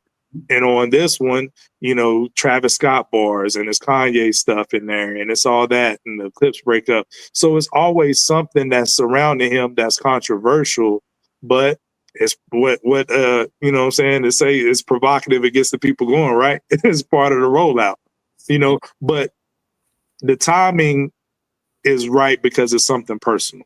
And somebody needed to say it. That's like the big picture point. Somebody needed to call Travis out for this BS at some point. Yeah, a lot more people need to be called out, straight up and down. Let's keep it going. Let's keep the trend going. Let's keep it going. Make calling out great again. Great again. Don't be afraid. Yeah, right. For sure. All right. So moving the show on. Next up, the Grammys have got a new category that they are introducing that I wish had been around forever. They're going to be giving out awards for the best album covers. Yes. I'm not a Grammy advocate. Hold on, AJ. One quick break. Pacers blowing out OKC 64 to 42. Ooh, this might go 7. Okay, what up, Spence? Yo, Sean was just in Philly, man. Yeah. Yeah, don't let Sean disrespect your gate. He didn't check in, Spence. Don't let him disrespect your gate. Check in. I am the one. No, you're not. So, but nah, I'm not a Grammy advocate by any means, but I love this move. It's something that should have been around for a very long time. Before we get to start, you know, to talk about some of our favorite album covers, how do you feel about this move that the Grammys is making? I don't know, man, because I don't know. I just hope it doesn't become gimmicky and come. Tell me more. How could it become gimmicky? What's the value of it if a trash album? Very good point. But I think with this subject, you have to be able to compartmentalize, because what a lot of people don't take into account, an album cover is a piece of art just like the music is. I get it. But if that piece of art is trash and someone getting a Grammy because they have a beautiful art cover and it's trash, think about how many art covers that Kanye will probably win from this new Kanye that we're seeing, and it's trash. Now, they may not give it to him because, you know, he's been going crazy lately, but you're talking about someone You know, what if they put more focus into the art cover just so they can get a Grammy, and that music is still trash? Well, I see what you're saying, but have you ever got a whack Christmas present but respected the paper that it was wrapped in? Like, yo, this wrapping paper pretty dope. Like, you ain't never had that happen? No. All right. I don't look at wrapping paper and be like, hey, this is a nice wrapping paper. I'm a man. I mean, as a man, I can't see myself admiring Christmas paper. I'm sorry. Maybe, I'm not knocking if someone likes that. I just, me personally. Man. you got the Wiz Khalifa push the start joint. You know what I'm saying? Don't talk to me about no man stuff. As a man, I don't look at the Christmas present wrapping and be like, yo, this is a nice Christmas present wrapping. No, I mean, but I'm saying the presentation can be good, but what's inside can be trash. I can't. You've never seen a situation like that. Don't make me like give another analogy. Like that's something I don't want to do. I can't relate. Yo, Coop. All right, man. Anyway, Coop just texted me. He made the 3rd round of Boots on the Ground. Let's go, Coop. Let's go. 3rd round Boots on the Ground. Yo, doing Boots on the Ground in sweatsuit is crazy though. Oh man, yo, but yeah, some of your favorite hip hop album covers, bro. What you got? Like that you feel are, let's not just do favorites, right? Let's make this fun. Let's talk about some album covers that we feel are award worthy album covers. Okay. We'll go one for one. You name one, I name one. Only built for Cuban links. I agree, but I'm gonna have to go with Iron Man is better at the Wally Factory with, you know, Ray Kappa Ghost with the Wallies, the, you know what I'm saying, the 2-tone joints at that time that they was doing. I'm looking at it right now. Yeah. Nobody cares you got it in that room. I just I'm looking at Liquid Swords right now. Liquid Swords got to be up there too. I'm glad you said Liquid Swords. Liquid Swords is my favorite album cover of all time. You know what I'm saying? Me and you both, we're comic fanatics. You know what I'm saying? The presentation, like a comic book, you know what I'm saying? The illustration art, that's my favorite album cover of all time. So for my pick, similar to Liquid Swords, I'm going with AT Aliens. That's a good one. Can I share some of the ones that people are putting in the chat? Because I see some great ones in the chat real quick. Absolutely. JCBB got 3 Feet High and Rising. Dope album cover. Poet said hip hop is dead. That's actually a dope album cover. It's a fire cover, bro. Very, very. This is a good one. DJ All Day said Prince Paul, Prince Amongst Thieves. Very dope cover. And LP, my little homie, says Liquid Swords. Little homie is crazy. Homie. All right. Let's go some more. Let's go some more. What else you got? Well, Dead Poet said King Disease. Absolutely. And I'm sorry. King Disease is fire. Miller said Criminal Minded. LP, Midnight Marauders, and Chauncey, AT Aliens. AT Aliens, yep. Great ones, guys. I would have to, man. I'm gonna be honest, man. I love the Wu-Tang Forever album cover. If I'm being honest with you. Yeah, the landscape. It's about that. Hold up. I think Michael Brown got one for me. Said I thought someone from Michael Brown that says Master P. I never liked any of theirs, but I respect you. You know, saying that, Michael Brown. Master P. I respect you. You know what I'm saying? Your contribution. Yo, Brandon said, "Let the rhythm hit him." Double said the Griselda albums. Yeah. Griselda. Griselda should win a lot of stuff. V says power. Yo, Ice-T, yo, all of us, you know what I'm saying, like that album cover. Be filthy, man. Be filthy. Health Hath No Fury, Aquemini. Luciana say American Gangster. Yo, can I throw Bad out there? LL? Fly album cover. You can. You absolutely can. Yeah. DJ All Day, the Raw Report is one of my favorites of all time. Raw Report is great. Projects on this side, and you would have Left Rat Corona on the other side. Decent. I love that album cover. Yo, LP said Mercedes don't live. Yo, man, this dude is a dirtbag. Yo, Yeah, LP is wild. You deserve it though. dude is crazy, man. But no, like you said, Wu-Tang Forever. Wu-Tang Forever album cover to me, I don't know if it's because I was 17. It was one of the most, impressionable times of my life. But that album cover meant a lot to me, man. I don't even know why. It just Me too. Think about that album cover represented like just the strength of Wu and like a legend status of Wu, in my opinion. I have similar sentiments towards the album cover. We could wax poetic all day about you see what it is. You know what I'm saying? We could wax poetic about Wu-Tang Forever all day. I think 36 Chambers, which is another great album cover, 36 Chambers album cover looks like it sounds. Like them coming through, like rushing the spot rushing, you know what I'm saying? Like sword swinging, all that stuff, like chopping off heads. The album cover looked like the album sounds. Yeah. Wu-Tang Forever, to your point, you remember when the Wu first came out, we didn't know who's who? We just like, yo, the third dude rapping, like, yo, he's dope. The fourth guy on this song, he's dope. Yeah. Getting to see them all on the cover, you know what I'm saying, that panoramic view, and then in the CD jacket, everybody, you know what I'm saying, had their own little page or whatever. That was like so dope to me because it was a culmination moment. In the cover, Method Man dead in the middle, he was a star, and you get to see the whole representation of the crew. I looked at it as like, all right, put it this way, and we Marvel guys.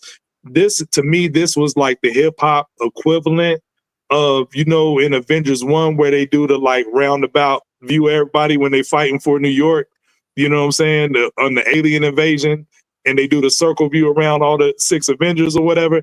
To me, that's what this album cover represented, that culmination moment. Like, yo, we gonna, like, it's everybody here. You know what I'm saying? So that's a definite good pick. As far as Nas is concerned, my favorite Nas cover is I Am. Love the Pharaoh. We talked about this when we did our Stoop Story show. But he got so many dope ones. The concept of going from boy to a man to a king to a prophet. Then, Stillmatic album cover, I love. The Lost Tapes. You love the Godson cover. But I tell you, one of my most recent favorites is probably my second favorite Nas cover is Magic 2. Now, I know Magic 2 is not one of the best out of the Hit Boy run, is probably at the bottom for me, but that cover of young Nas meets like present day Nas was a dope concept. That was really fire. And the first Magic too, once I saw him with the gold fronts and the old picture, I remember I was tweeting out back then before I heard one song off the album. I was like, well, this is going to be a classic. If he's taking, if the album covers, see, that's the key. If an album covers any indication on what the album is probably going to sound like, and you can get an expectation from looking at the cover, then to me, that's what makes an album cover special. Yeah, and that's the thing. It got to go hand in hand. It has to go. To your point, yes, that does prove your point. Yeah, it has to go hand in hand. I see people putting hardcore cover in. I know you told me behind the scenes that hardcore cover was one of your favorites of all time. No, I didn't tell you that, but it is. Yeah, not the. It was like the actual poster, the promo for it. Yeah. Man, my mom caught me with that poster. Yo, my mom, she had like some like the Bruce Lee shoes, like the flat joints. She took the slip-on joints. Yeah, like I didn't even do anything. My uncle had got me the magazine, like the magazines and stuff like that. So I used to always like get the clippings and put on my wall. Yeah, the big one is Eerie. Life After Death is a little eerie. Yeah, I don't rock with that one too much. I saw someone put the Don Illuminati album cover in there. I had mixed feelings about that. You know what I'm saying? Like, you know what I'm saying? I'm a Christian man. Like, you know what I'm saying? Like, Pac, one of my favorite albums of all time. But, you know what I'm saying? I had conflicted thoughts about the Machiavelli cover, just like I did when Hate Me Now dropped, as dope as that video is, depicting the crucifixion. You know what I'm saying? That's something I take seriously. But at the same time, though, you know what I'm saying?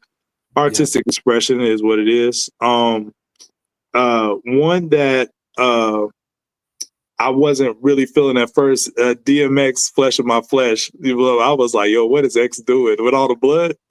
I wasn't into that one that much.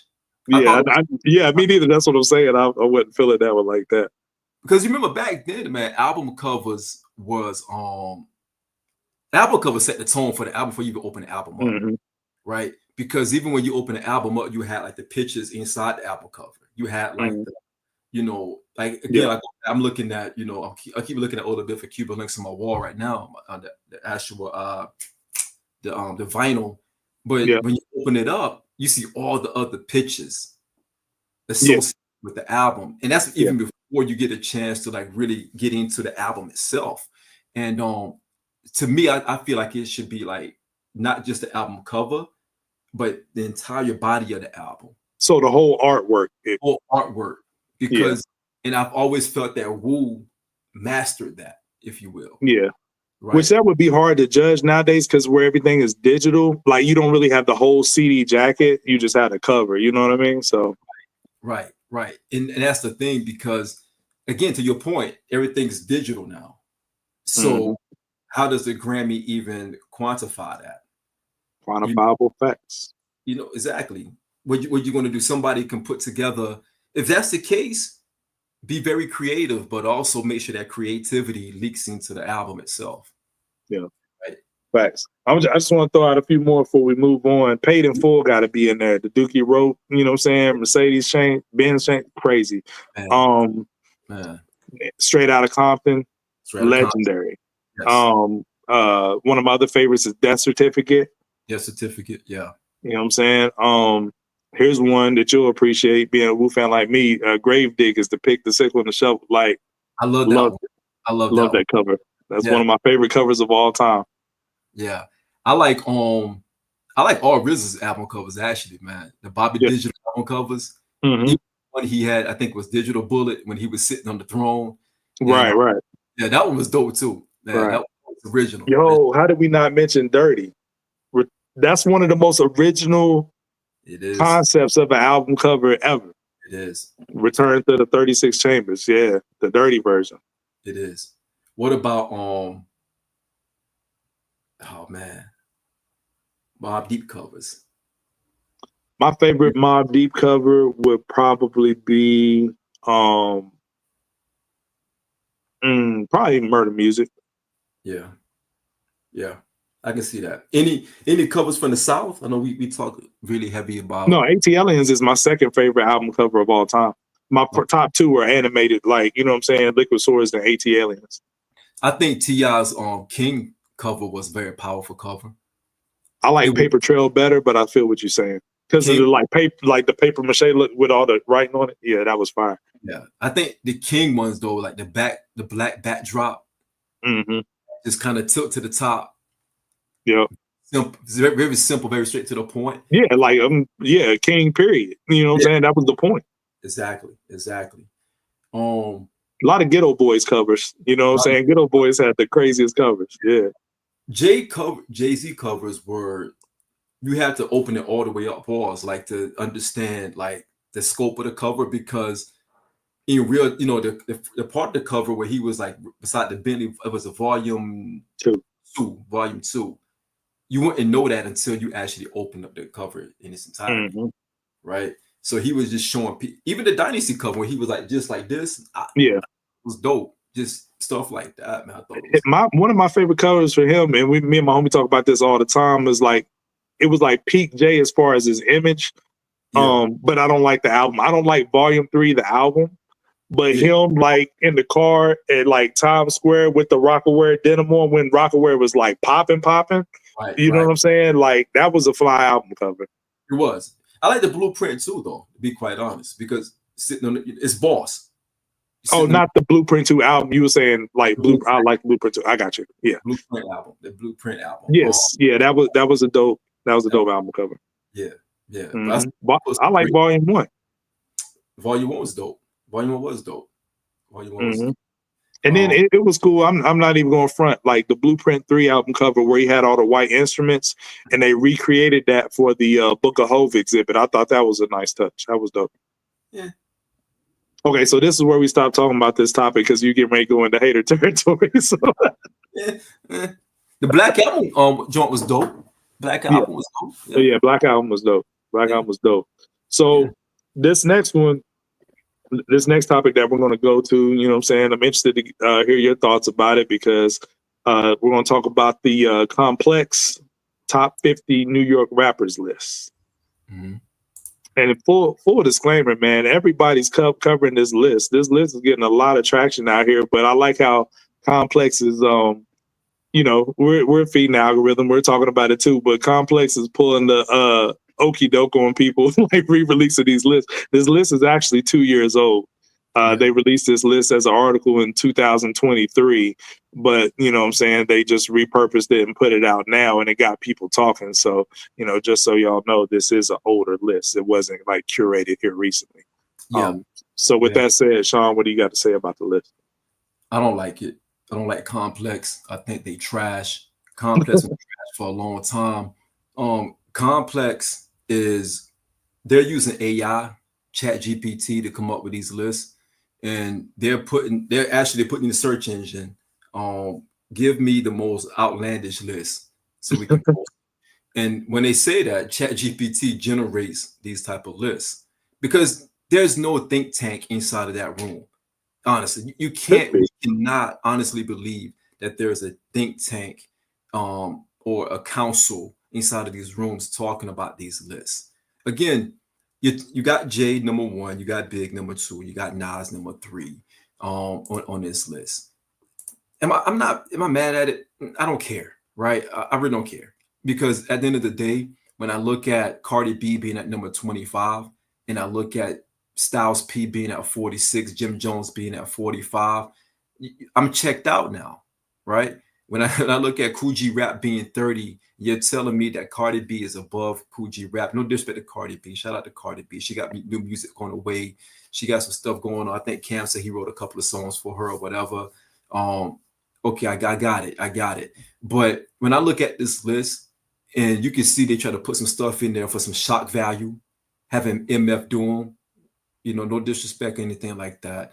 At 14, having Kim at 12, you know, it's all over the place. It doesn't make sense. Right. It's not a comprehensive, list for me, because they never share their criteria. They never share what got them there. So that tells me that, again, there's no think tank in there. There is no type of, council to have a conversation around what this really is. And that's why I have a problem with. Yo, you smoked that. I don't even have much to add. You pointed out all the egregious stuff, which, like without even glancing at the list, I wouldn't expect to like a Complex list anyway, right? Yeah. But I'll just share my main grievance with the list because you pointed out everything else. Yeah. They named 50 rappers without naming AZ. It's crazy. 50 rappers from New York, and AZ is not on this list at all. That's said enough for me right there. It makes no sense. And again, I see LP put on here, nobody from New York was in the room. Absolutely not. Chat GPT was in the room. That's who was in the room. And that, But no, if somebody, to his point, I want to put some respect on what LP said. If there was, then they would properly audit that list. Yeah. When we was doing the Borough playlist, what I tell you, you know what I'm saying? When you was taking your time away from the show, I was like, yo, bro, we're not doing this list till you come back. Yeah. Yeah. You know what I'm saying? Because we're not going to talk about these boroughs and not have the New York representative on it. Right. Absolutely. And Dead as Poets, we're not saying that wasn't shitting on Doom at all. I think Doom is dope. What I'm saying is, as I always stated, and again, we don't come on here and talk crazy about artists unless it's Rick Ross, Jomo, couple of them like that. But for the most part, I love Doom. But what I'm saying is, you don't get to that and you leapfrog over these other things. Is what I'm getting at. On the list. I just want to speak to that real quick too. I think it's like a tit for tat thing. Right. Okay, so we're going to put Cardi B at 25, which, you know what I'm saying, will definitely raise not one but two eyebrows. But it's almost like we got to throw MF Doom on the list to give our list some credibility to say that we thought about Doom. Does that make sense? Right. And it doesn't make it genuine. You see what I'm saying? Because what algorithms did you use to get to that point? Right.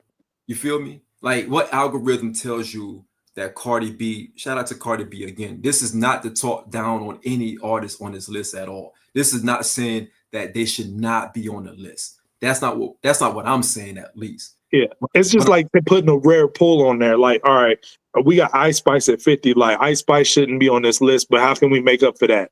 Like, Correct. let's put Grand Poobah on there. And Grand Poobah is one of the nicest ever.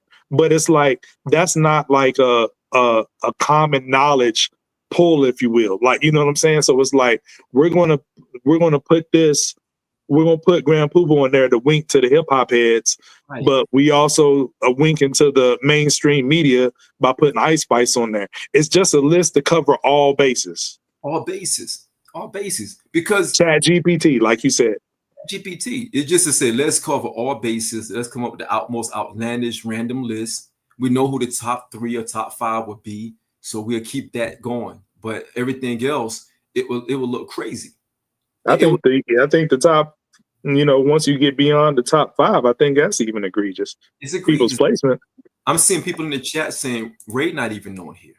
Nope. That's another good point out. Like I said, no AZ, no Ray. I love Busta. Busta's at 9. Come on, y'all. It's too high. You see what Busta released the last couple of years? No disrespect. Again, no disrespect whatsoever. But if we're talking, and again, this is why I don't really like lists that much. I always tell you in Cool, I'm not a big fan of lists because I do think that at some point, I love lists when I make them.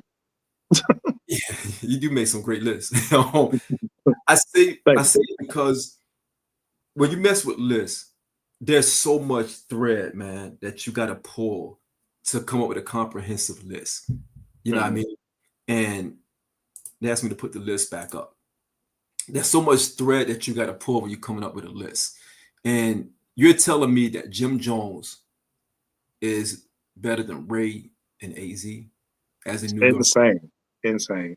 But Jim Jones himself would tell you that. He would tell you because he's crazy. He would tell you that. So again, the list is, you got Diddy at 48. Yeah. But that just goes to show, like I said, and I was saying it tongue in cheek or whatever, but we've made lists before and we know the care that we put in the thought process and then the deliberation that we put into making like some of our lists that we've done. Right. And it doesn't look like none of this was taken into consideration when making this list. Yo, dead ass facts. Jim Jones 15 in Harlem. You want to stay here? Let's stay right here. So before we got on air, we saw, our Discord, people were talking about, Jomo at it again, on the Fat Joe and Jadakiss pod, they had Jim Jones on there. And interestingly enough, they said, with recent things Jim Jones has said about Styles P or whatever, they said Styles P is off the table to talk about. Cameron is off the table to talk about. We're not going to talk about those things.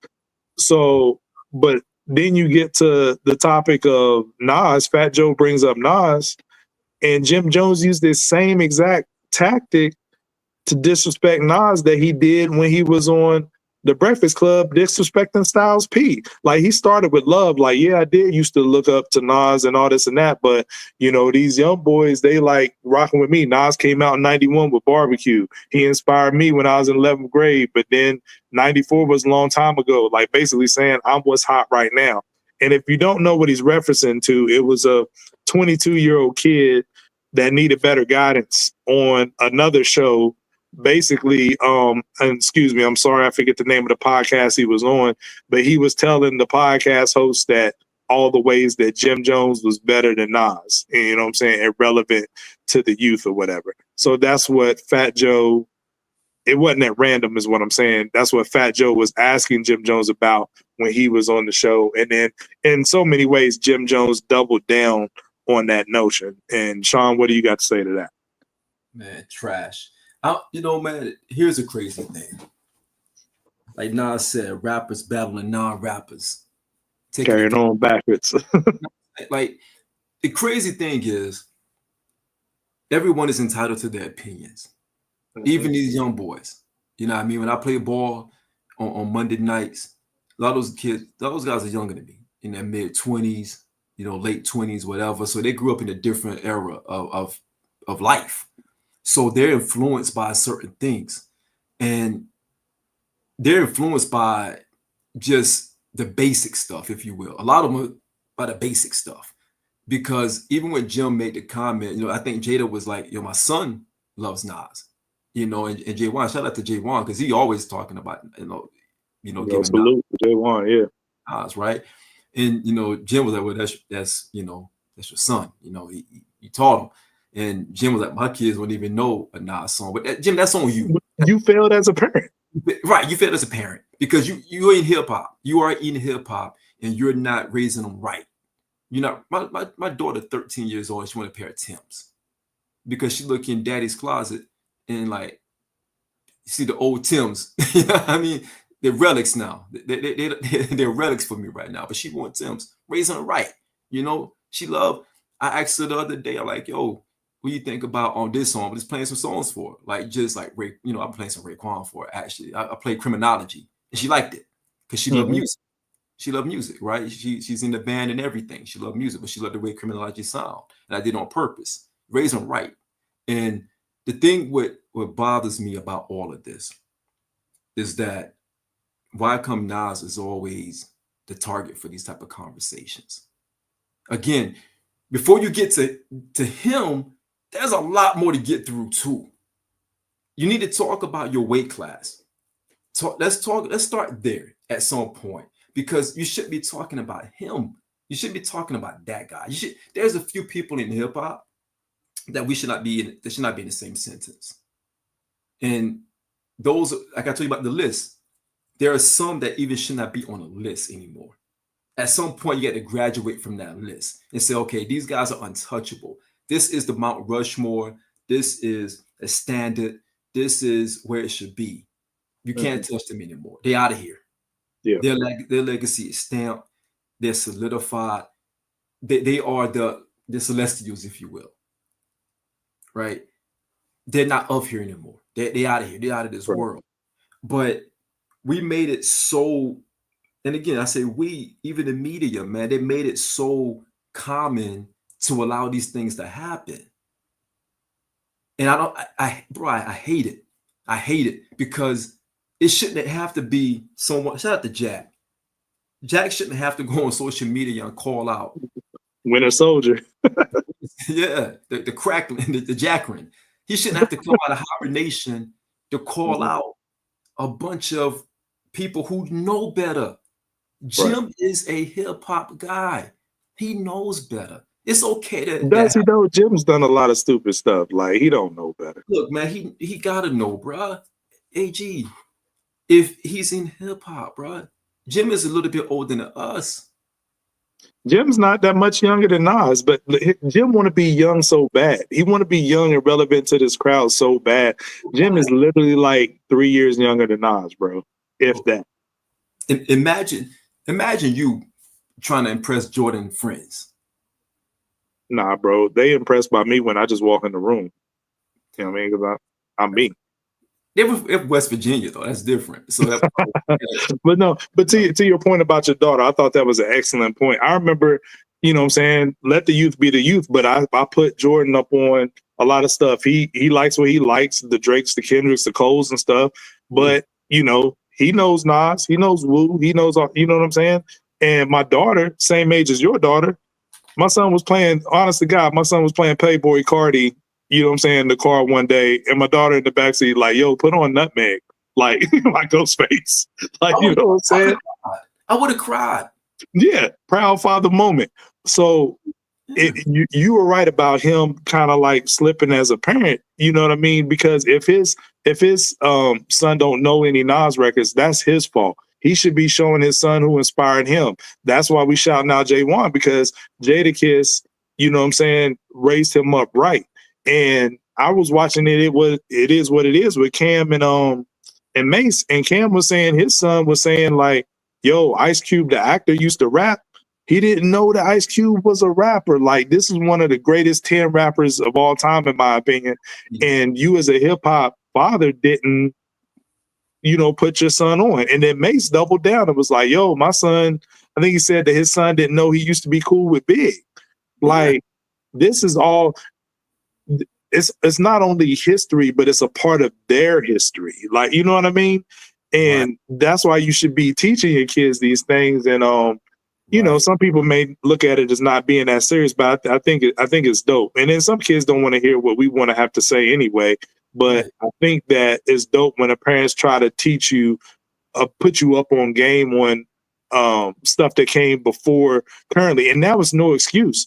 I'm on my old man, get off my lawn stuff, but we had to go. I remember the top of the show, I said, how did you come across Slick Rick? Did it happen yourself or did somebody bring it to you? We had to either something be brought to us or we had to seek it out. Everything is in your phone nowadays, right? If you're a kid, you have no excuse. Like if I wanted to hear a Stevie Wonder record, I had to go through my uncle's collection, vinyl collection to hear that joint. But now it's no excuse. You know what time it is.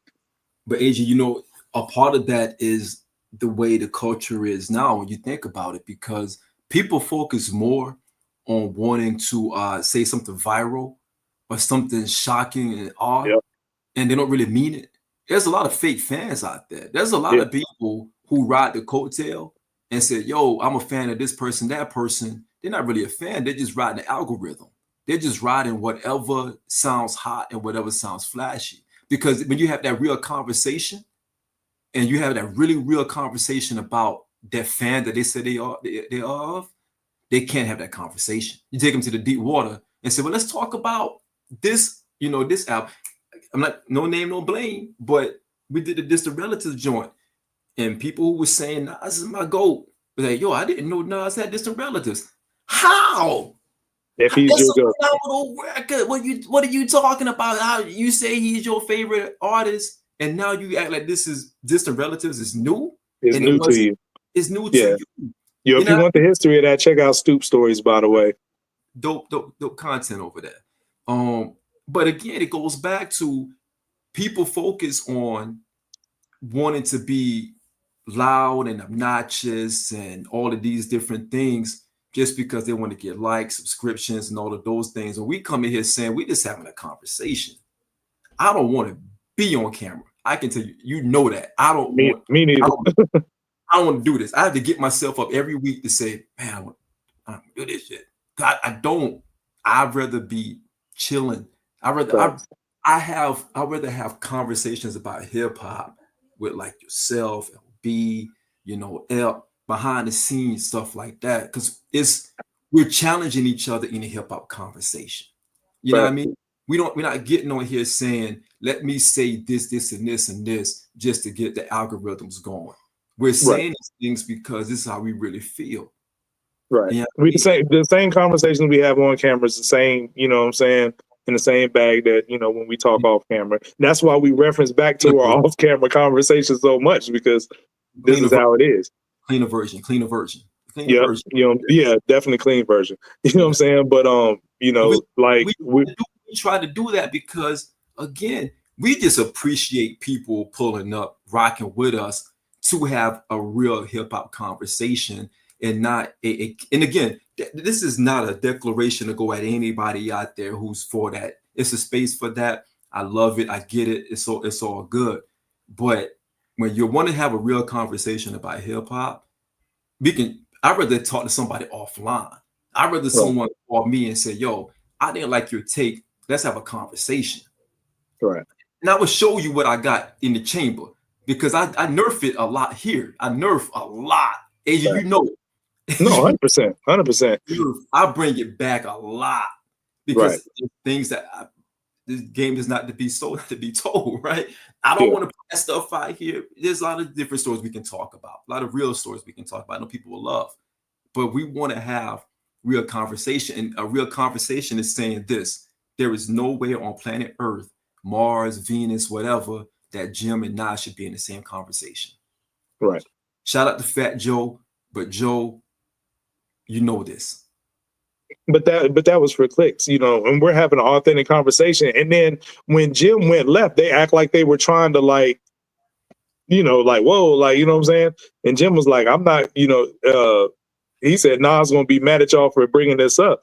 And then Jada was like, no, he gonna be mad at you. And then Jim was like, well, I don't know him like that. Y'all his for real friends. But it's like, once Joe took it there, if he was taking it there for clicks, you know, it's kind of like he did the Joe Budden seat situation.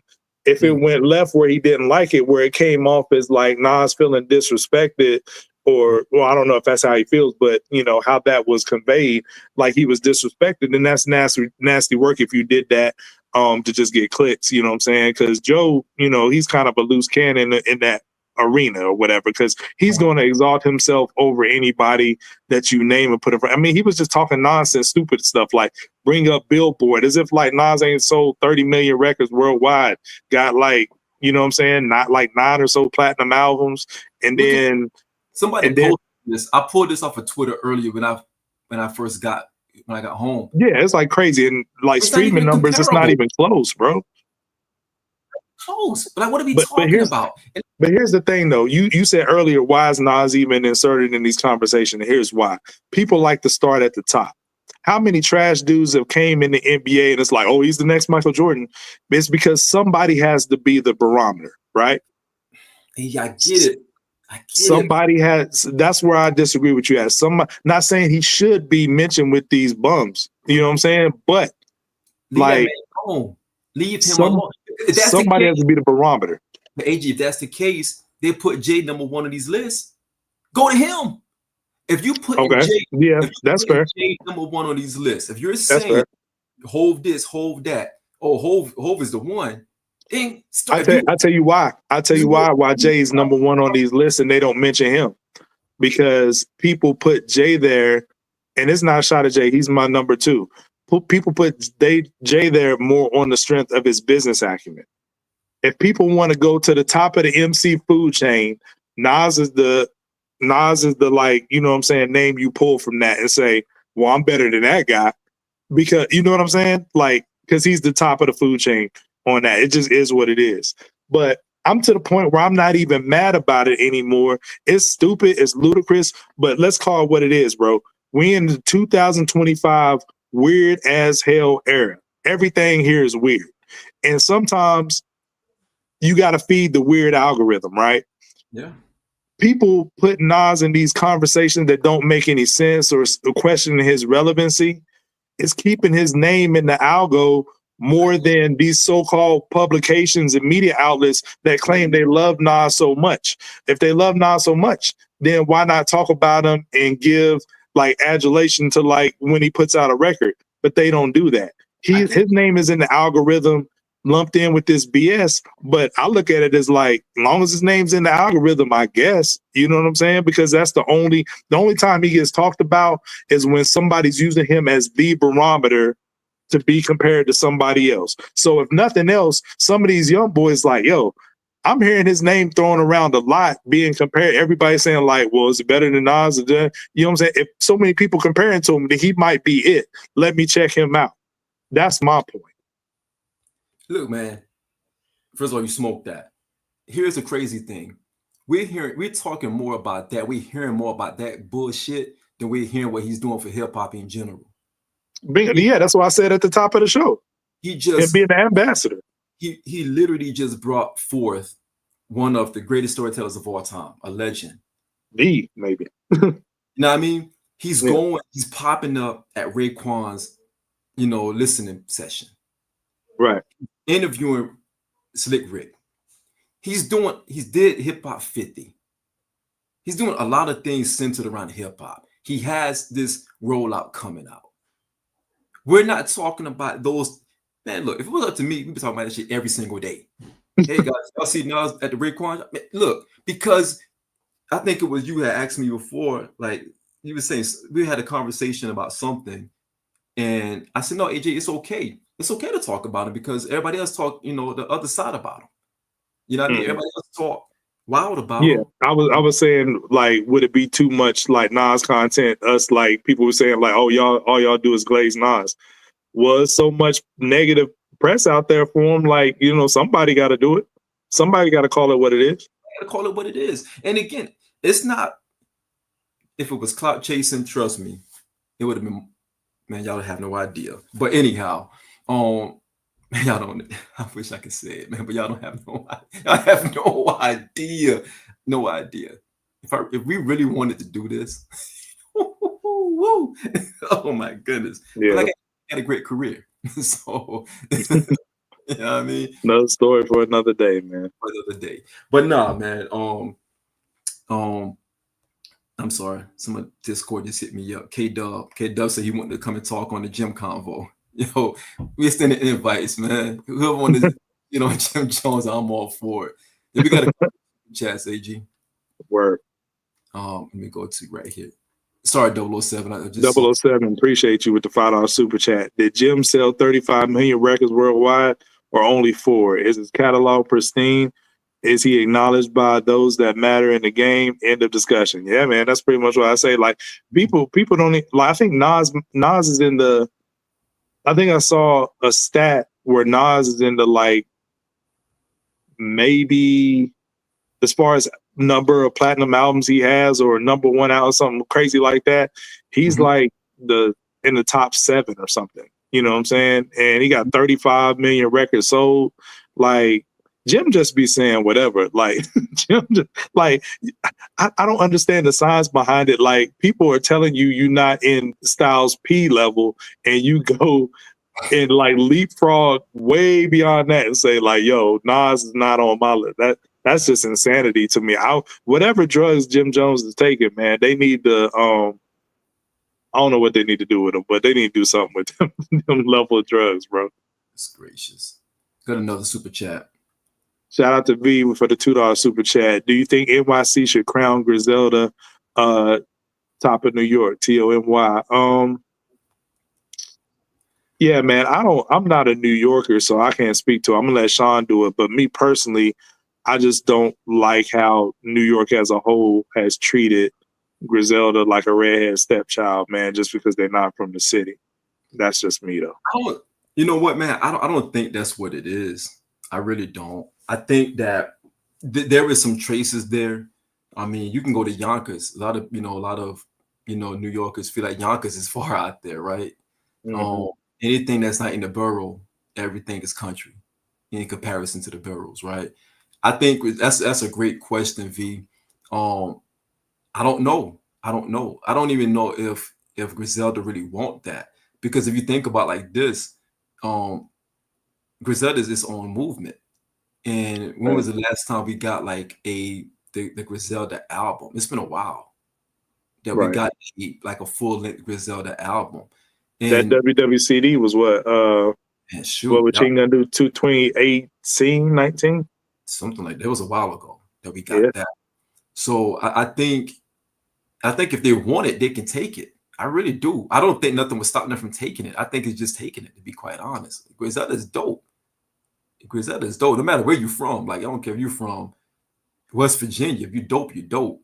Be the king of anything. But I don't know the crown is. I'm keeping a running tally, just so you know. That wasn't disrespectful. I'm keeping a running tally. It wasn't disrespectful. Shout out to you for the $5 super chat. Now that y'all mention it, I've been seeing first time listening to Nas reactions a lot more recently. Let me read it. I've been seeing first time listening to Nas reactions a lot more recently. Yeah. Oh, yeah. Like when people on YouTube, that's kind of what I was getting at. Like if Nas's name is thrown in these algorithms a lot of these YouTubers that, stream and just, do live reactions to certain songs and then their minds blown. Because imagine like, all right, you're living in today's era. So your bar for music got to be pretty low. Let's just call it what it is. And then you go back and listen to somebody like Nas, like if you hold, no disrespect to Kendrick, if you hold Kendrick like super high, like, yo, this is like the dopest, MC ever. And then you go back and listen to some of Nas' best work, your mind got to be blown. Like, I know kids that like him and you have access to it. Like, I know kids that I talk about Michael Jordan, they be like, yo, bro, I can't like fathom nobody being better than Bron. I'm sorry. I'm like, dude, you don't have to fathom it. Like you can go look at the footage. You know what I'm saying? Now, granted, you can't live it like I lived it, but you literally got Jordans on your feet arguing with me. you know what I'm saying, about homie's legacy. Like, you know what I'm saying? Like, that should be indicator enough itself. But yeah, that was a dope super chat. Thanks for mentioning that, Deuce. Would you mind if we do something like just off the cuff real quick? Absolutely. Let's do it. We can have one of our folks from the Discord hop on real quick just to say something crazy about Jim. Would you be okay with that? Yeah, let's open the lane. Yo, whoa. Open the lane. Pause there. Yo, somebody showed a video with Jim. He was like doing, like he was popping it on top of the building. What video was that? Like, what song was that? Was Get 'Em Girl or something? I don't know such things. I've never seen that. I'm about to send it to K Dub right now. Hold up. No doubt. What do you think about? I saw. I was looking like when Kiss said that to Fat Joe. Joe kind of had that look like, yeah, I might need to get out of this. But like he set it up. You know what I'm saying? That's why I only respect Joe for doing it. If he did it for, clicks or whatever, we hear now. So it's like, don't try to, you know what I'm saying, like back your way out of it now because Jim was saying something disrespectful. But you was going to allude to it earlier, and I want you to speak on it again, how Jadakiss like handled that situation. I thought he did a phenomenal job with it, man, because Jada, you could tell Jada was kind of like, he was being professional about all of it. He wasn't getting out of character, nothing like that. He didn't want to, come off the wrong way because they had him on as a guest. And he has a relationship with Jim for the most part as well, but I think Jada kept it funky, man. And when he said that, man, he made the comment like, yo, we got to put more respect on those before us. And we don't do it enough. And he said it in such a way where it wasn't like he was going at Jim directly. He was just making a generalized statement because, again, you got to think, Jada's probably looking at this like, you already said some wild stuff about my brother Styles P, number one, right? So that's in the back of my head. Jada probably didn't have much to do with, he probably had something to do with it, but he probably was maybe the one in that room. And I'm only assuming that he was probably like, do we really want this guy on the show? Joe, like, do we, and Joe, like, he pop off at the mouth too much, bro. You know how I feel about cats like that, bro. It's like, right. And that's why he, in the beginning, the disclaimer came out like, yo, we're not going to talk about Cam. We're not going to talk about Styles P because we don't want him to go down that rabbit hole, pause, and talk about guys that we have some kind of relationship with. I honestly feel, and I could be wrong again, but I just wonder if Jada was caught off guard with that question. I think he was. I think you saw a visceral reaction. I think Jada's caught off guard by 99% of the shit that Fat Joe does on the pod. Let's be real. Like, he really is. But yeah, Jada handled it professionally. And I love the part that he said other genres don't do this. You know what I'm saying? He said Jelly Roll wouldn't, say whatever about Tim McGraw or somebody like that. And he said it's only in hip hop we do that. And then Jim tried to dispute it, like, nah, it's hip hop, it's competitive. If you on the court, you gotta, go at them, which is cool. Like, you know what I'm saying? It could be competitive, but at the end of the day, it's levels to it. It's legends. It's like people on a different tier where you just gotta say, like, yo, I don't have nothing bad to say about that, man. Just like we keep spinning it back to basketball. If you ask Michael Jordan to see the GOAT, he's going to tell you no. Like, how can I be? I didn't get to play against Jerry West or Wilt Chamberlain or whatever and test my skills against them. So I don't know. He carried himself like he's the GOAT, but he's never outright said it on any platform, right? And if you ask Nas, who we consider the GOAT, are you the GOAT? No, he moves with a certain humbleness and reverence for the people before him. Like, yo, Slick Rick is the best I ever heard. G-Rap, Rakim is crazy. Like, Run DMC, LL. Like, Nas be like, yo, like, nah, these is the guys right here. Like, you know what I'm saying? He moves on that. So, Jim, just humble yourself a little bit, bro. Like, you know what I'm saying? Like, just say, you know what? His level. He can't. When you think, I told you before, man, there's sometimes when the audience creates someone's new character, and that's not who they really are. Facts. Right. And then they become a slave to that character because that's who the audience created. It's like no different than someone getting a bunch of likes and a bunch of applause and everything on something they say, and they never got that in real life. I mean, it's like it's the craziest crazy things. Like what Michael Jordan said, you don't know because you never won anything. Right. If you don't want to play that way, don't play that don't way. play that way. Yeah. Right. So it's just no different than that. I mean, some of these, people, they get likes and all of these things, and Jim Jones no different than that. A few young boys tell him that he's dope, and that he can compete with the big dogs. Now in his mind, he's you know what? He even said it. He slipped up and said it. He said, character now. Yeah, he did. But I just had an epiphany, bro. Like I said, he's only like 3 years younger than Nas, right? Yeah, he's so hell bent on what the young boys think, right? You know what I'm saying? My young boy thinks this or whatever like that. I'm the old YN and all this and that. Mm-hmm. I think a lot of who you are comes from who champions you, right? Yeah.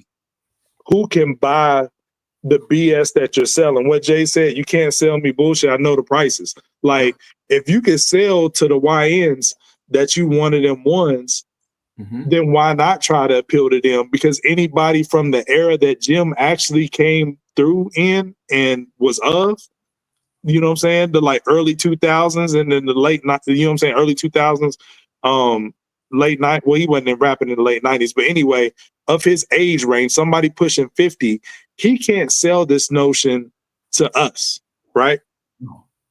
No, because we know that he can't sell us BS. We know the prices, but he can sell that notion to the YNs, and they'll believe it. Like, yo, he used to wear True Religions. He used to do this, that. Like, bro was saying everything but the rapping skills.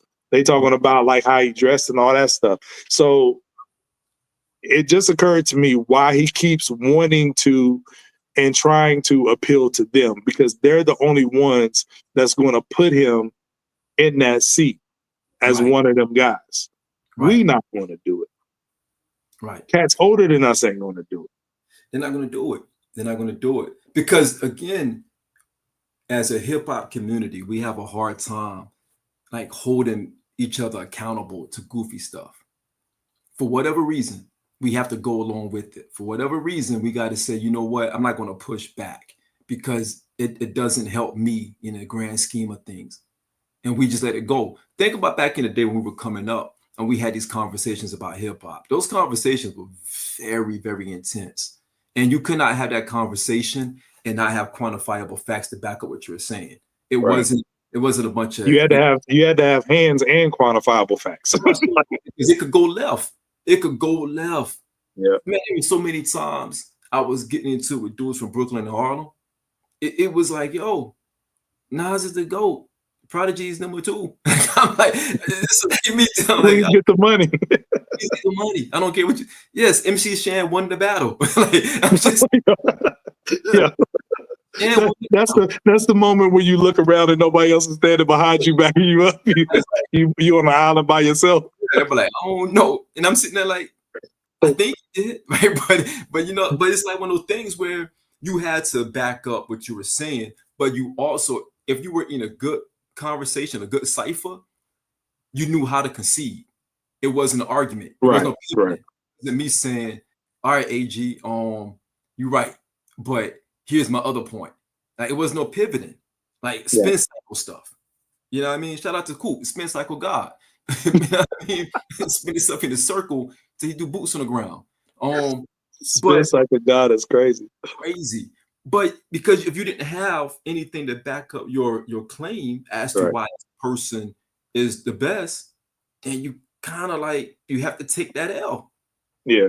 And you have to, and we also agree. Like I told you before, I think you and I, we were talking about Jay and everything. I said, look, Jay, and I even told Lo the same thing.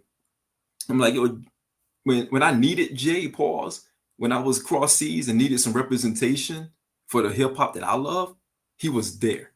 He had Hey Poppy and songs like that popping in the club. You know what I mean? That I'm like, yo, representation in these other countries. And that's when Nas wasn't having those kind of songs in the club like that. Right. But Jay did. So I needed that. You know what I'm saying? I can concede to that. I can concede to 2001. Jay was the greatest rapper in the game in 2001 until Ether Napalm Bomb came out. Then he went back to number 2, number 3, wherever you want to put him at. But I can concede to that. There's no spin. It is what it is. But K-Dub is having a hard time getting in. So if he can get in, we can come back to it. Let him get his joint off at gym. But let's move forward so we can get ready to get up out of here. No doubt, no doubt. So next topic we're gonna talk about Kendrick pulling up in Toronto. And this is a good segue point because of what you said. Like, there's no question about it. Kendrick won the battle, like, pretty handedly at the end of the day. Like, it seemed close for a minute, but when Not Like Us came, like, that was a knockout blow for real. But I've heard a lot of, Kendrick fans act like Drake wasn't running stuff for, close to 15 years. You know what I mean? So, like, I mean, you got to be able to, like, concede and admit to some stuff. That doesn't diminish anything about your favorite MC. Like, it doesn't take away from Kendrick's win if you say, like, yo, Drake was running rap for a long time, but, yo, he had to sit down because my guy came through. I mean, that's all you got to say. Like, you know what I'm saying? Stan culture is ruining a lot, to your point, is ruining a lot of hip hop debates because we're not keeping it real on a lot of things that are actual factual. You know what I'm saying? Like, like some of the things that was disparaging about Nas at the time where he wasn't making those records and wasn't putting out good joints. That's something as a Nas fan, you can't deny. Like, it was a real thing. You know what I'm saying? So, I just wanted to, give you the stamp on what you said about that going into our next topic of Kendrick pulling up in Toronto for him and SZA's show. And, that's been a little while ago. There's a lot of controversy surrounding it. The politician was there. Drake called him a goofy for pulling up to the show, and then dude apologized like, oh, no, I'm here to see SZA. You know what I'm saying? Whatever. It was just... This has been the weirdest, like, beef in the history of beefs, man. I'm sorry. But, it was a lot of conversation about Kendrick pulling up with, like, SWAT security in Toronto and this and that. And, him being okay, which I think is smart. Like, I don't like the Drake fans doing that. Like, you ain't going to see Drake roll Dolo through Compton. Like, that's never going to happen. So don't be online talking about Kendrick rolling with SWAT security in Toronto. That's, anyway, I just don't like fans on Twitter a lot of times. But what we wanted to talk about can you remember any other time where during or after a beef where a nemesis of another artist pulled up in their city and, at the height of the battle or whatever, and, got their stuff off, you know what I'm saying? Because Kendrick got a lot of love in Toronto, you know what I'm saying? And that didn't sit right with Drake. But can you remember any other moment like that? Not at all. Not at all. And real quick, can we get the super chat? I didn't want to lose it. Oh, V, shout out to you. Do y'all like Dave East's new album drops at 12 at midnight? Okay, yeah, I rock with Dave. With Dave. Dave is just Dave is a dope MC. I just think he's missing that it factor. Really dope voice, dope lyrics, dope cadence. It's just something that he's missing that's not getting him over that threshold. Yeah. To answer that question, man. Oh man, when Kiss and Beans were going at it, Kiss went to Philly. And yes, that is right. Yeah. Shout out to Spence. And you just came from Philly too. Philly is crazy, man. I want to go back to Philly no time soon, man. Philly is wild, man. Everywhere you driving around there, somebody's blowing a horn. Like, the sounds like New York. It literally just changed, and they're blowing a horn. But nah, pause. That's crazy. Yeah, Spence said chill because he know it. Kiss got everything throughout him, right? He did. Like batteries and stuff. They was saying. It got crazy, but that's Philly though. Philly is an anomaly, man, because they try to fight Santa Claus.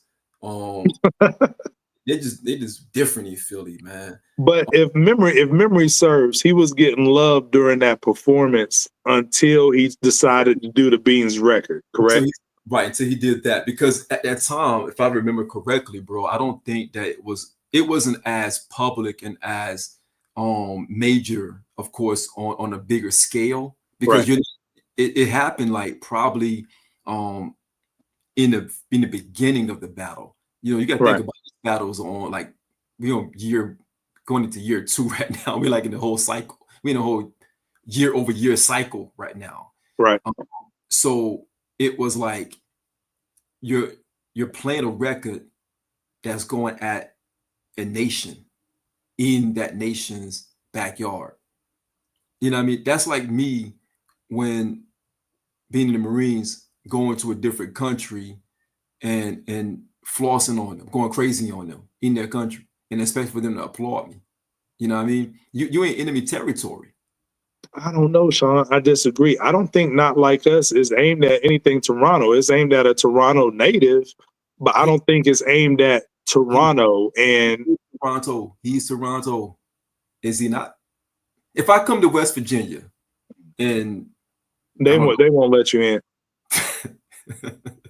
They won't. They've heard the talks. They've heard what you've been saying. You can't get in there. Who is they? That's the question. The people who like report to me, Sean.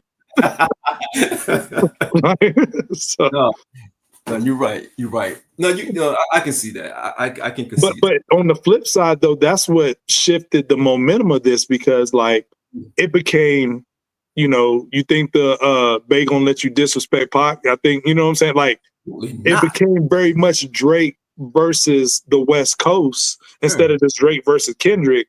But on the other side of things, I don't think Toronto ever looked at it as like, yo, Kendrick is disrespecting us. I don't think it was like that on the other side. I can concede to that. And I see Mama Bear said, you know, Mama Bear's from Canada. Shout out to Mama Bear. Yeah, she's very adamant about that. It was more about him than the Canadians there. So I can concede to that. And remember, Sean, like we talked about this on the last show before the concert happened. We asked, like, was he going to perform it? And I said, like, I don't see why not. I think he'll be good, and I don't think it'll be a problem. Like, stand on your square. That'll more so look weird if it's been like a staple in your set every other city, and then you come to Toronto and you leave it out. And here's the reason why. Why would you be nervous to play that record when people paid money to see you perform? That would be crazy work if the whole stadium was full of people there ready to pop off because you do one song. Like they give you that much money to pop off on you. That's insane. Absolutely. Everybody that was there, for the most part, 99% of the people were there to support Kendrick and SZA and hear that song. Let's call it what it is. Yeah. Yeah. Dude, I'm gonna ask the chat, because I might put a poll up. Did Toronto do the right thing? You know what I mean? Like, did they represent well for their hometown hero? Because if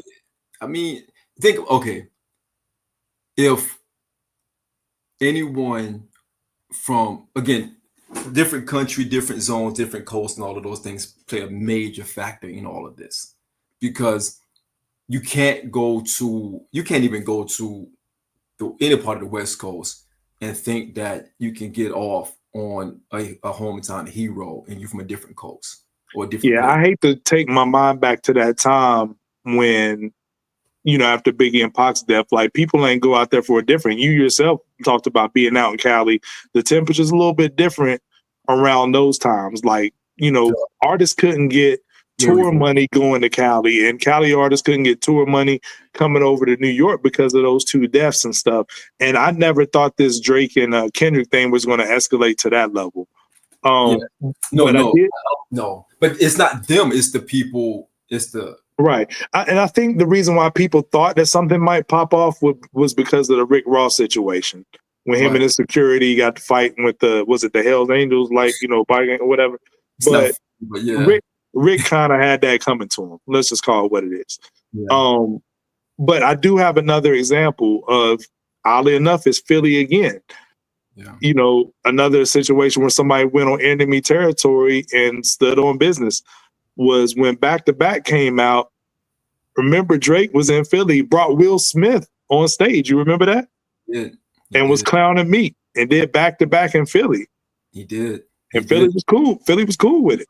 AG, I'll raise you one on the Game when he was dissing Meek. And he was in Philly. Yes. Yeah. Hey, hold that thought. Do not lose that thought because I want to talk to that when we get to the next part of this. Don't forget that, okay? All right. Keep that in mind. K-Dub just popped in. Pause. Okay. Let's get K-Dub up. K-Dub, what's up, man? What's good, fellas? Yo, salute, sir. Salute. Yes, hey, Drill, bro. I know you in West Virginia, bro. What you know about the Greenbrier, man? Oh man, that's you know what I'm saying. I've been going to the Greenbrier since I was a kid, bro. Sean, you know what I'm saying? That's what's popping at. That's the luxury lifestyle spot. Sean, you don't know nothing about the Greenbrier, man. You know, you might see an NBA player too. Like fun fact, real quick about the Greenbrier. I remember I was a kid, I was mesmerized because I met the original Wonder Woman, Linda Carter, in the elevator of the Greenbrier. You know what I'm saying? Here we go. So now Linda Carter's not in West Virginia. Yeah, fine as hell, bro. I live in Dallas now, but I lived in Virginia for my whole life, pretty much the southern part. I don't know if you know Covington, Virginia. I don't know if you know. I was just in Covington not too long ago. So yeah, bro. So that area, yeah. Sound like I'm out. Oh man, but let's get on this Jim Jones talk, man. First of all, like you said, Sean, we shouldn't even be having this Nas shouldn't even be in the same conversation with Jim Jones. And like you were saying, it's all media driven, man. If the media treated Nas like they should be treating Nas, his name would never be brought up in this conversation. And they avoid that whole Jay conversation. They avoid that like the plague. Like they don't want to bring Jay into those conversations. They try to downgrade Nas and bring him into levels that he's nowhere near. He shouldn't even be in this conversation. Let alone, I was thinking about the different songs that Nas has. Does Jim Jones have an If I Rule the World?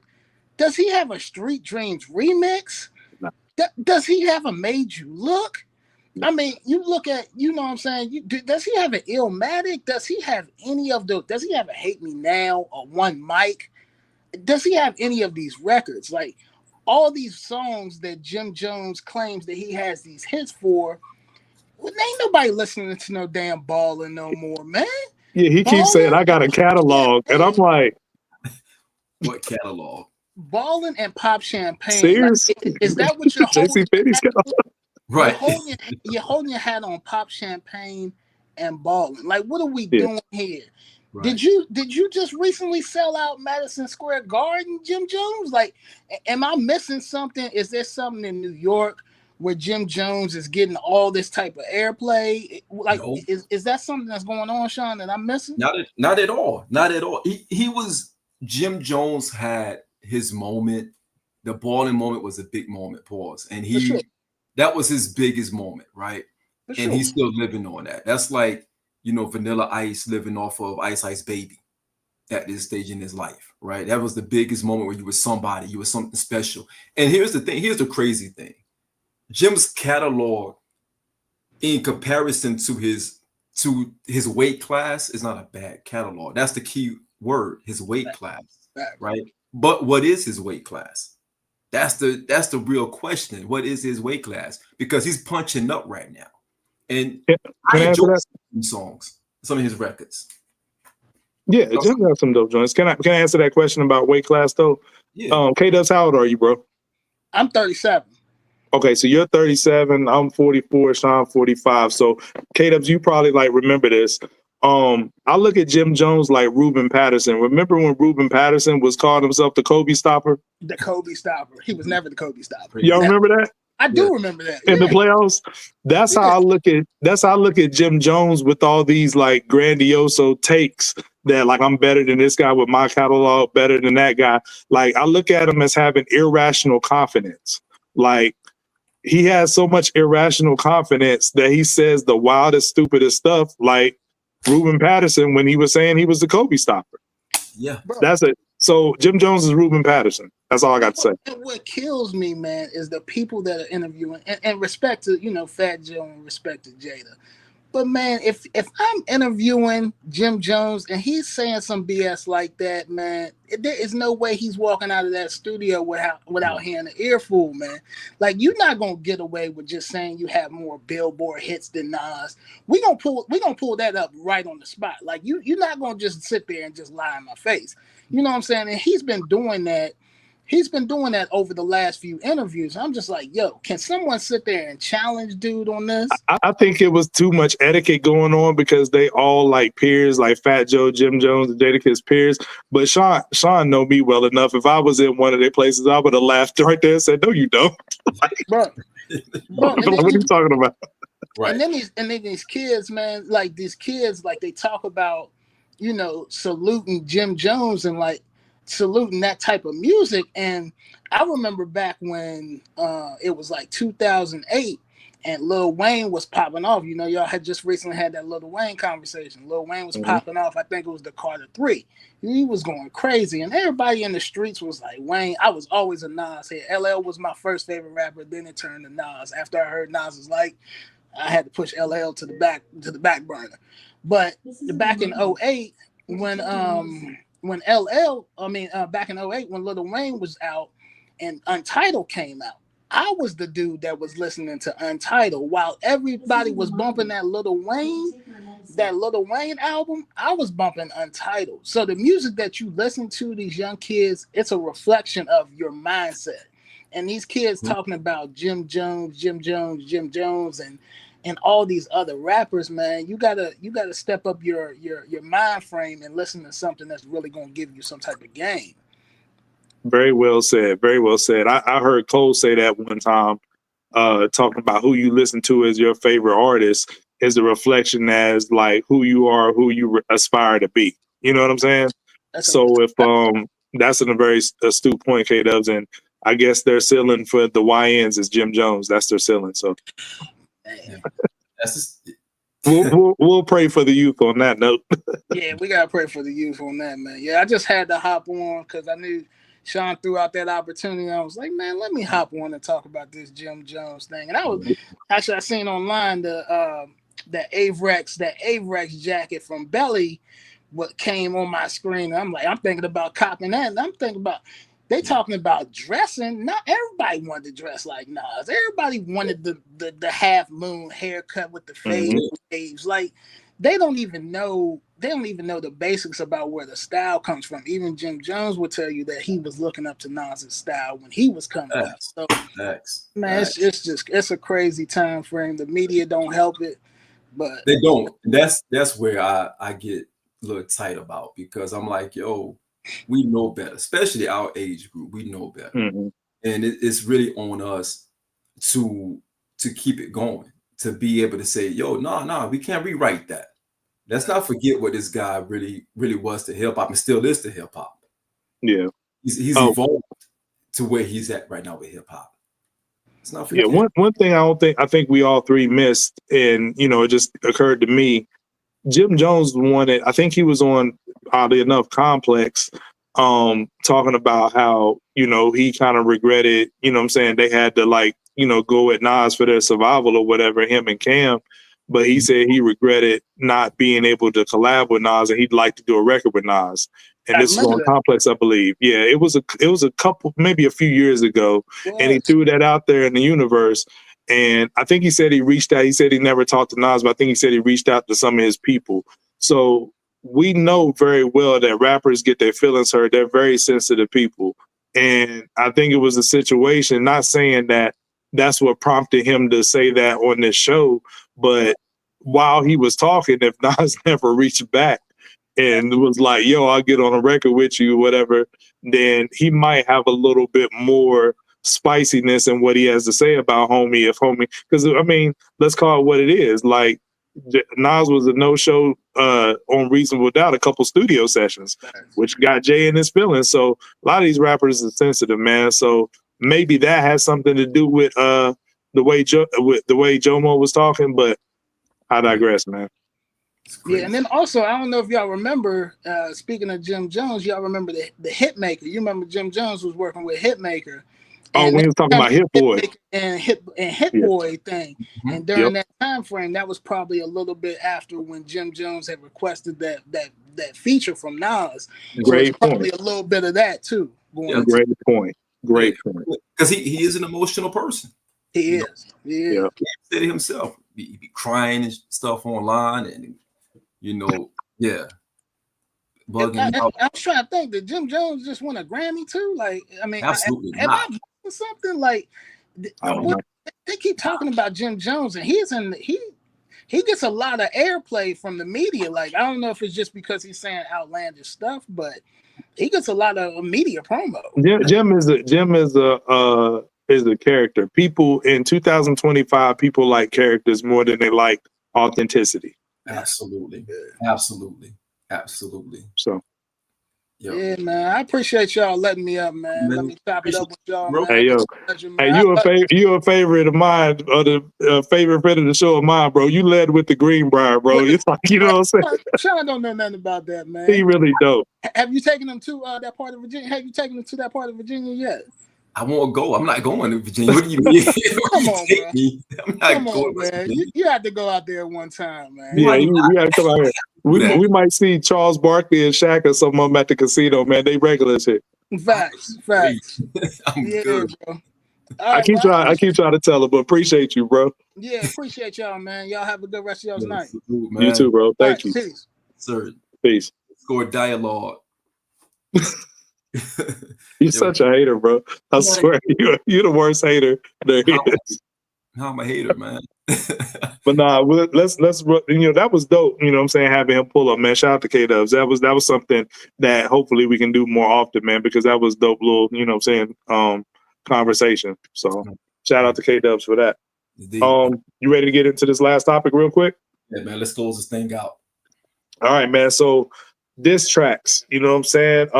Once again, Complex came out with another whack list with ChatGPT. They ranked the top 50 diss tracks of all time. So,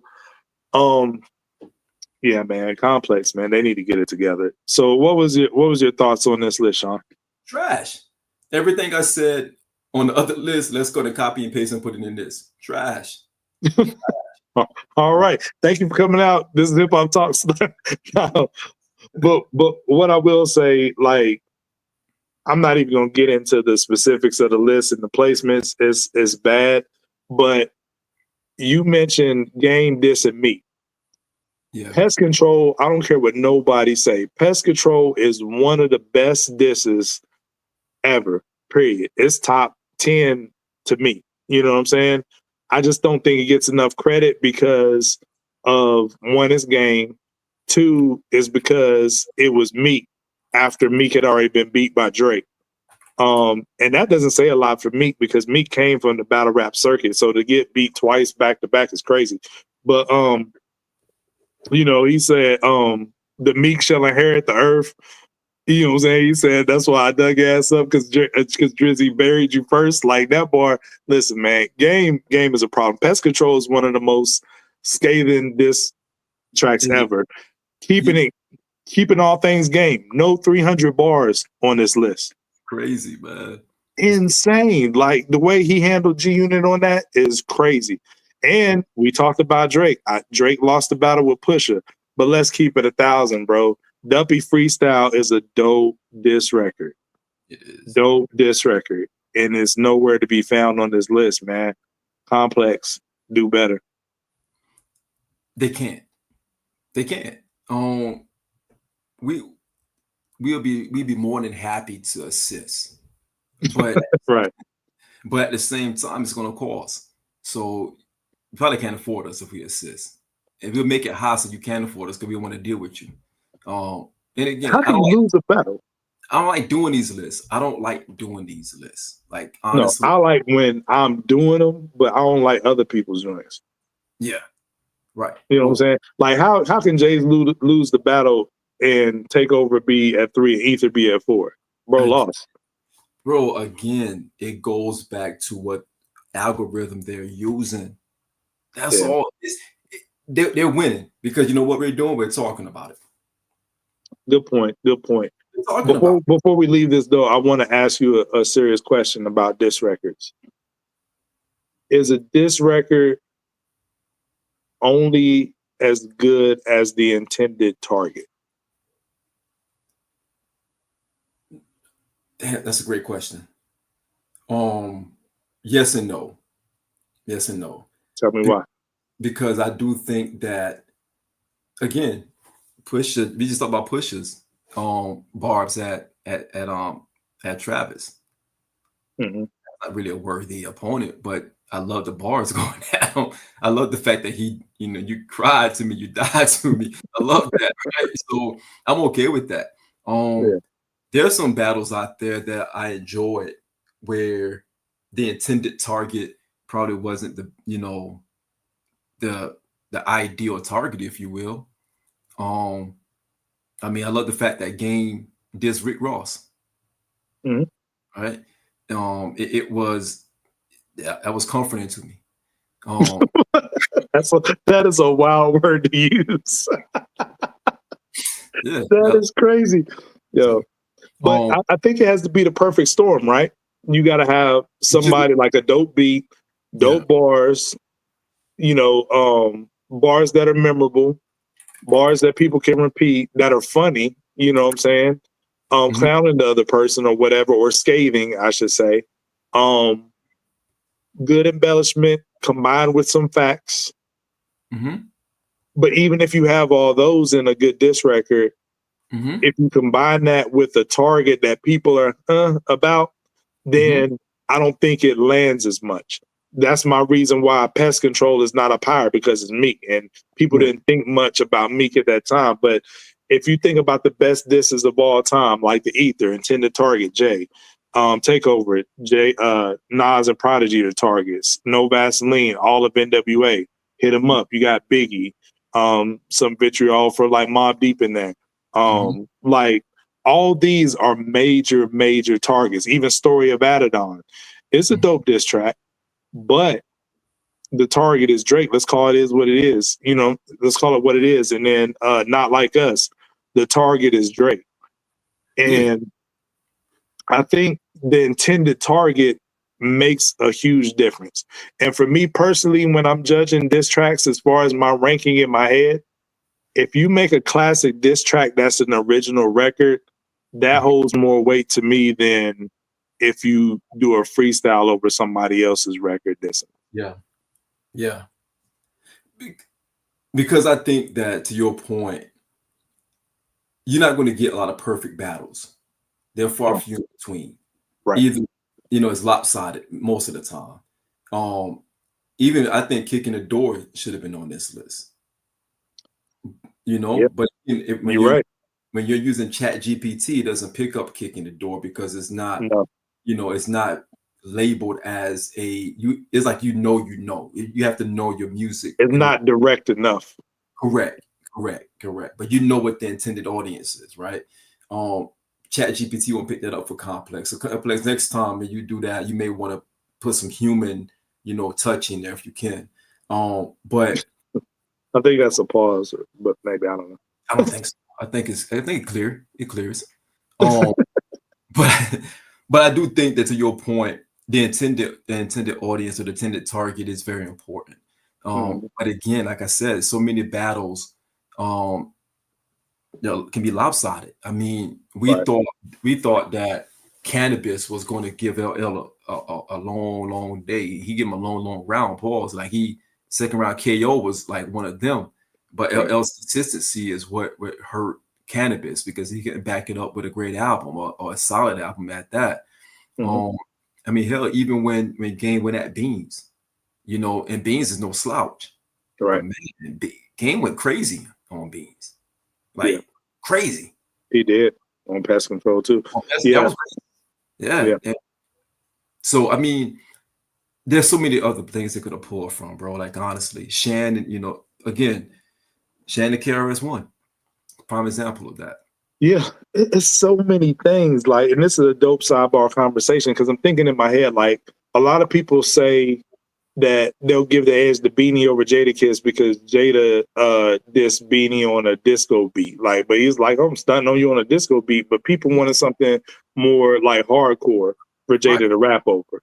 But you know, in that same vein, you got songs like Back to Back and Not Like Us that are bops, that are club records, where are some of the greatest diss records of all time. So it's a hard line to toe and to balance. But another factor, if we're just talking about a rubric to create one of the best diss records, I think tone means everything, bro. It does. That would be at one of my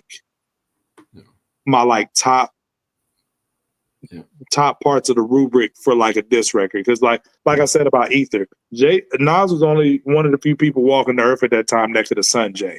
He's like the gall. Like, I know this ain't you, nigga, dissing me. What? Like, you know what I'm saying? You bid on my, you know what I mean? Like, the talk gotta be different. You gotta have some level of disdain in your voice.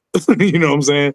For the other person. Like, you know, when Pusha, Exodus 21 is a prime example of that. You can hear the disdain in Pusha T's voice or whatever. So I think that one of my favorite diss tracks of all time that wouldn't be on here because Chat GPT wouldn't pick it up. I would argue with some people. I wouldn't argue with some people because I'd be wrong. But for me personally, I like You Wanna Be Me off the 8 Mile soundtrack a little bit more than Ether as a diss record to Jay. Because his tone is just way more disrespectful than You Wanna Be Me. That was fragments of the original Ether though. That's okay. Word, you put me on. I didn't know that. Yeah, it was fragments of the old. Okay. But yeah, the tone in that is super disrespectful. So I like that song a little better. But you know, I think tone is a big part of dope diss records. It is. We got a quick super chat. Spence, man. Will was at OVO Fest. Y'all gotta chill. Another dope show. Man, y'all was killing me tonight. Yo, okay. Thanks for the correction. I thought that was actually in Philly. My bad. Because of Will pulling up, but thank you for the audit. You know what I'm saying? Appreciate that, Spence. My bad, Spence. I blame Sean. Just because he was in Philly today. Sounds about right, bull. On that note. Yeah, no, man. Good show, man. Good show. We appreciate y'all. Look, man. Shout out to Coop. He came in 5th place in Boots on the Ground. He's not feeling good about it. So y'all jump into his DMs. If y'all get a chance, hit Coop in the DMs and you know, tell him that hey, next time he'll do better on Boots on the Ground. I think he hurt his knee when he was doing one of the moves.